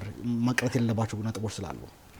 መልካም እንግዲህ የካ ክፍለ ከተማ ፊት ለፊት ዋናው መንገድ ላይ እንደሚታወቀው መንገዱ በኮሪደር ልማትም የተሰራ የተሻሻለ መንገድ ነው። ይሄ አንደኛ ክፍለ ከተማው በሩ ላይ ተገልጋይ የሚወጣበት የሚገባበት በር ላይ የተለያዩ አካል ጉዳተኞች፣ ኢቭን ነፍሰ ጡሮች፣ አረጋውያን እና ብዙ አካላት እዛው አስፋልት ላይ አገልግሎት ያገኛሉ። ይሄ ደግሞ ከሴፍቲም አንጻር እና ከአጠቃላይ አገልግሎት ከመስጠት አንጻር መንገድ ላይ መሆኑ ትክክል አልነበረም። ስለዚህ እዛ አካባቢ ቅርብ የሆነ በቅርብ ቦታ ተርሚናል ማመቻቸት ያስፈልግ ነበር። ስለዚህ የተደረገው ምንድን ነው? አካባቢ ላይ ባለው ሪሶርስ ባለው ቦታ ተፈልጎ በዛ ቅርብ የተገኘው ፓርኪንግ መሰረተ ልማት ነበር የተገነባው። ያንን ፓርኪንግ ነው ማለት ነው ከትራንስፖርት ቢሮ ጋር ሆነን ሪፐርፐዝ ያደረግ ነው ወደ ተርሚናል ነው የቀየር ነው ማለት ነው። ይሄ እንግዲህ ተርሚናሉ ከመንገድ ወጣ ያለ ነው። አንደኛ አውቶቡሶቹ ጋር አነሳችሁ ማቶ ጥያቄ የሚያስነሳው አውቶቡሶቹ ታክሲዎቹን ነው ያነሳ ነው። አውቶቡሶቹ ታክሲም ችግር ቢፈጥሩ ከሆነ አውቶቡሶቹን ስለማንሳት አልተቻለም። ያ ለታክሲዎቹ መፍትሄ ሰጥተናል። ታክሲና አውቶቡስ አንድ ላይ ስለነበር ማለት ነው። ለአውቶቡሶቹ ደግሞ ተርሚናል ማመቻቸት እንግዲህ ትራንስፖርት ቢሮ ነው የኛ የኢንፎርስመንት ስራ ነው የምንሰራውና ዋናው ግን ምንድነው ባለው ሪሶርስ ግን የማሸጋሸግ ስራ ተሰርተናል ማለት ነው። ለባሶቹ ደግሞ ወደፊት ታይቶ መፍትሄ የሚሰጥ ነው የሚሆነው። ዋናው መገናኛ ላይ እንግዲህ በጣም ኮንጀስትድ የሆነ ኤሪያ ነው መገናኛ። ለሱ የታሰበው ምንድነው መገናኛ ተርሚናል ኦልሞስት የሚታወቅ ነው። ያ ተርሚናል በጀት ተይዟል። ከሜጋ ፕሮጀክት ጋር ዲዛይን ተሰርቶ የነበረበት ሁኔታ ነበር። አሁን ላይ ደግሞ ከኮንስትራክሽን ቢሮና መንገዶች ማነው የትራንስፖርት ቢሮ ጉዳይን ይዞት ኦልሬዲ ፕሮጀክት ተቀርጾ እየተሰራ ስለሚገኝ ተርሚናል መገናኛ ላይ ስታንዳርዱን የጠበቀ ተርሚናል ሲገነባ መፍትሄ የሚሰጥ ነው የሚሆነው ማለት ነው። ለጊዜው ግን እዛው መንገድ ላይ ነው ማለት ነው ባሶቹ አገልግሎት እየሰጡ ያሉት። እንግዲህ ተገልጋይም እንግልት የተባለውን አንዳንድ ጊዜ ቶለሬት ማድረግ ነው። አይ ቲንክ 600 ሜትር አካባቢ ነው ሊሆን የሚችለው። ስለዚህ አንዳንድ ጊዜ 500 እና 600 ሜትር መጓዝ ለተርሚናል ቶለራብል ነው ማለት ነው እና በዛ መሰረት ማየት ነው። በእርግጥ ለአካል ጉዳተኞችና ለተለያዩ አረጋውያን የሚቸግር ከሆነ እሱ በትራንስፖርት ቢሮ በኩል መፍትሄ የሚሰጥ ነው የሚሆነው። ከዛ ውጪ የቅጣትን ጉዳይ በተመለከተ ከተማችን እንግዲህ ከጊዜ ወደ ጊዜ የተሻሻሉ ጉዳዮች ቢኖሩም ስቲል የትራፊክ ቅጣት የማይከበርባት ከተማ ነች። እውነት ለመናገር የትራፊክ ህግ ሳይሆን የሚፈራው ትራፊክ ፖሊስ ወይም ደግሞ ትራፊክ ተቆጣጣሪ ነው፣ ሰው ነው የሚፈራው። ስለዚህ ይሄ መቅረት አለበት በሚል ነው አሁን ኦልሞስት የቁጥጥር ስራን ስትሪክትሊ እየሰራንበት እንገኛለን ማለት ነው፣ በቴክኖሎጂ ማስደግፈን። ስለዚህ አንዱ እንግዲህ ይሄ ህግ ጠንካራ እንዲሆን በሚኒስትሮች ምክር ቤት የወጣ ደንብ 557 2016 ይወጣ አለ። እሱን ወደ ተግባር ገብተናል። እንደተባለው ህጉ ጠንካራ ነው። ጠንካራ የሆነው ደግሞ ለዜጎች በማሰብ ነው። አንዱ ዜጎች በትራፊክ አደጋ እያለቁ ነው። የንብረት ውድመቶች አሉ፣ የአካል ጉዳት አለ። ፕላስ ደግሞ ህዝብ የትራንስፖርት አገልግሎት ላይ ምሬት ያነሳል። ስለዚህ አገልግሎቱ በደንብ እንዲሻሻል ይህን ችግር ለመቅረፍ በሚቻል መልኩ ጠንካራ ህግ ወጥቷል ማለት ነው። ስለዚህ ጠንካራ ህግ የወጣው ለማን ነው? ለዜጋ ነው። ስለዚህ አሽከርካሪዎችም እግረኞችም ኢቭን ህግ አስከባሪዎችም ጭምር ተጠያቂ የሚያደርግ ጠንካራ ህግ ነው የወጣው። ይህን ህግ እንደተባለው መፍትሄው ምንድነው? ህጉን አክብሮ መንቀሳቀስ ነው ማለት ነው። አንዳንድ ለምሳሌ የተነሱትን ከትራፊክ ማኔጅመንት አንጻር ሁለት ጉዳዮች ናቸው። አንዱ ትራፊክ ተቆጣጣሪዎች ይቀጣሉ፣ ይሄንን ርህራሄ የሌላቸውም ስትሪክትሊ ነው ቅጣቱን የሚፈጽሙት የተባለው። እንደውም ኢናቨሬጅ አንድ ሰው በቀን አንድ ቅጣት ነው የሚቀጣው በእኛ ሪፖርት ማለት ነው። ስለዚህ ብዙ ደንብ መተላለፎች ግን አሉ፣ ብዙ ምሬቶች አሉ፣ ብዙ ጥቆማዎች አሉ። ያ ብቻ አይደለም። ከተማ አስተዳደሩ በጣም ብዙ በጀት አውጥተው መጫኛ ማውረጃ ተገንብተዋል፣ ተርሚናሎች ተገንብተዋል። ቅድም ተገልጋዩ እንዳነሱት ማለት ነው። ይሄንን በአግባቡ ከመጠቀም አንጻር ያሉ ክፍተቶች አሉ። ለህዝቡ አገልግሎት መስጠት ያለበት በታሪፉ መሆን አለበት። ከታሪፍ ውጪ መጫን፣ ቆራርጦ መጫን እና የተለያዩ ቅሬታዎችና ደንብ መተላለፎች ስላሉ እነኛን አክብሮ መስራት ነው መፍትሄውና በዛ መሰረት መንቀሳቀስ ቢችሉ ጥሩ ነው። ስነ ምግባር ችግር ያለባቸው ግን አሉ የተባሉ ትራፊክ ተቆጣጣሪዎች ካሉ፣ ስምሪት ሰራተኞች ካሉ፣ ትራፊክ ፖሊሶችንም ደግሞ በየፕላትፎርሙ በየተቋማቱ መረጃውን በአካልም በተለያዩ ይህን ቅሬታ የምንቀበልበት ፕላትፎርም ስላለ በዛ መሰረት ቢሰጡን እርምጃ ለመውሰድና ለማስተካከል ዝግጁ መሆናችንን የማይቀር ጥያቄ ስለሆነ ነው። የአዲስ አበባ ፖሊስ ትራፊክ ቁጥጥር በደንብ ቁጥር 557/2016 በተሰጠው ስልጣን ስራውን የሚያከናውን ሲሆን በተመሳሳይ የትራፊክ ፖሊስ የሚያከናውናቸውን ስራዎች በእናንተ ባለሙያዎች በኩል ይሰራሉ። አቶ ከበው አንድን ተግባር ለሁለት ተቋማት ኃላፊነት መስጠት በአሰራር ላይ ተጽዕኖ አያሳርፍም ወይ? የትራፊክ ፖሊስ ተግባሮችን በተመሳሳይ ባለስልጣን ወስዶ በዜጎች ለአገልግሎት ለማግኘት ተጽዕኖ እየፈጠረ አይደለም ወይ? ምንድነው የዚህ መፍትሄው ሊሆን የሚችለው? ፖሊስም ቅጣቱን ልዩ ልዩ ተግባራትን ከትራፊክ ጋር የተያዙ እርምጃዎችን ይወስዳል፣ የትራፊክ ቁጥጥር ባለሙያዎቹ። የእናንተ ደግሞ ባለሙያዎች በተመሳሳይ ትራፊክ ማኔጅመንት ባለሙያዎችም ይህን ስራ ያከናውናሉ። አንድ ተግባር ለሁለት ተቋማት መስጠት በተለይ በተገልጋዩ ላይ የሚያሳርፈው ተጽዕኖ አይኖርም ወይ? እንዴት እያያችሁት ነው? በፖሊስ በኩልም ጥያቄ ስለሚነሳ ነው። አጥር አድርገው ይመልሱልኝና የማጠቃለያ ጥያቄ እናደርገው። ከአዲስ አበባ ፖሊስ መምሪያ ጋር ሁለት ትልልቅ ስራዎችን በጋራ እንሰራለን። አንዱ ስራ የትራፊክ ቁጥጥር ስራ ነው። የትራፊክ ቁጥጥር ስራን ከተማ አስተዳደሩ ለተቋሙ በበላይነት የቁጥጥር ስራን እንዲመራ እንዲያስተዳድር በተሰጠው ኃላፊነት ነው። ሁለተኛው ከአደጋ በኋላ የሚከሰቱ የተለያዩ ድህረ አደጋ ስራዎች በጋራ እንሰራለን ማለት ነው። የመድን ፈንድና ጉዳት ካሳ ስራዎች አሉ፣ ከኢንሲደንት ጋር ተያይዞ ያሉ ጉዳዮች ማለት ነው። ስለዚህ እነኚህ ስራዎች በጋራ የምንሰራቸው ስራዎች አሉ፣ በተናጠል የምንሰራቸው ስራዎች አሉ። የትራፊክ ቁጥጥር ስራ ሁለቱ ተቋም ብቻ ሳይሆን ከሁለቱም ተቋም ውጪ ብዙ አካላትን አሳትፈን ነው የምንሰራው። በጋራ የምንሰራው አለ፣ በተናጠል የምንሰራቸው ስራዎች አሉ። ከጊዜ አንጻር እነኚህ ሁለቱ ስራዎች ከኛ ከሁለቱ ተቋም ውጪ ለምሳሌ በጎ ፈቃደኛ ወጣቶች 650 አሰልፈን እንሰራለን፣ አሰማርተን እናሰራለን። አይቀጡም ያ በጎ ፈቃደኞች ያው ይመራሉ እንጂ ግን ያስተናግዳሉ። አንድ ሰዓት አንድ ደቂቃ ስለሆነ እንመልሱ። ለምሳሌ ቅጣት ላይ ፖሊስም ይቀጣል፣ እናንተም ትቀጣላችሁ። ፖሊስም ታርጋ ይነቅላል፣ እናንተም ትነቅላላችሁ። ክፍያ ትቆርጣላችሁ፣ እነሱም ይቆርጣሉ። ይሄ የአንድ ተቋም ተግባርን ሁለት ተቋም ነው እየሰራ ያለው። መናው በተገልጋዩ ላይ የራሱ የሚፈጥረው ተጽዕኖ ስነ ልቦናዊ ተጽዕኖ አለውና እንዴት ነው ያያችሁት ያላችሁት? የቀረኛ አንድ ደቂቃ ነው ያለው ዳይሬክተራችን ይችን አጠራርገው ይመልሱ። መፍትሄው ምንድነው ነው? እንግዲህ መፍትሄው እንደኔ ማለት ነው የብዙ ሀገራትን ብዙ ከተሞችም በጋራ የሚሰሩ ሀገራት አሉ፣ በተናጥል የሚሰሩ አሉ። በእኛም ከተማ ነባራዊ ሁኔታ በጋራ እየሰራን ነው። በጋራ በመስራታችን እንደ ችግር እኛ የለየነው ችግር የለም። በእርግጥ የሚነሱ የተለያዩ ኮምፕሌኖች አሉ። እሱን ጥናት አድርገናል። የተጠሪነት ጉዳይ ይነሳል። ከትራፊክ ቁጥጥር አንጻር ይሄ ችግር ውሳኔ እንዲሰጥ አጥንተን አቅርበናል። ለመንግስት ውሳኔ የሚያገኝ ነው የሚሆነው። ዋናው ጉዳይ ግን የትራፊክ ቁጥጥር ብቻውን የሚቆም ስራ አይደለም። የግንዛቤ የማስተማር ስራ፣ የምህንድስና ስራዎች፣ ሌሎችም ተያያዥነት ያላቸው ስራዎች አሉ። ኢቭን እነሱም ትራፊክ ፖሊስ የማይሰራው እኛ የምንሰራው አለ። ይሄ ሲባል እንቀጣለን ማለት ነው። እነሱም ይቀጣሉ። ስለዚህ ይሄንን ተቀናይቶ መፍትሄው ተቀናይቶ መስራትና ይሄንን የወጣውን ህግ በጋራ ማክበርና ለዜጎች በደንብ መስራት ይሻላል የሚል ሀሳብ ነው ያለኝ። አቶ ክበበው ጊዜ ቢኖረን በዚህ ጉዳይ ላይ ሰፋ አድርገን መነጋገር የሚያስፈልገው ጉዳይ ነው። ስለመጡና ሀሳብ አስተያየቱን ስላጋሩም በተመልካችም ከልብ ነው የማመሰግነው። እኔም አመሰግናለሁ። ውድ ተመልካቾቻችን ሳምንታዊ አገልጋይ የተከታተላችሁ ይመስል ነበር። ፕሮግራም በመምራት አብራችሁ የቆዩት አላዛር በከውነን ከመላው የስቱዲዮ ባለሙያዎች ጋር በጋራ በመሆን ነው። ሳምንት በተመሳሳይ ሰዓት እንገናኛለን። ይህ ፕሮግራም የአዲስ አበባ ከተማ አስተዳደር የፐብሊክ ሰርቪስና የሰው ሀብት ልማት ቢሮ ከአዲስ ሚዲያ ኔትወርክ ጋር በመተባበር ዘወትር ሐሙስ ምሽት ወደ እናንተ የሚያደርሰው ፕሮግራም ነው። የዛሬ ፕሮግራማችንን እንዲህ እንቋጫለን። ስለነበረን ቆይታ ከልብ እናመሰግናለን። መልካም ምሽት፣ መልካም ሌሊት።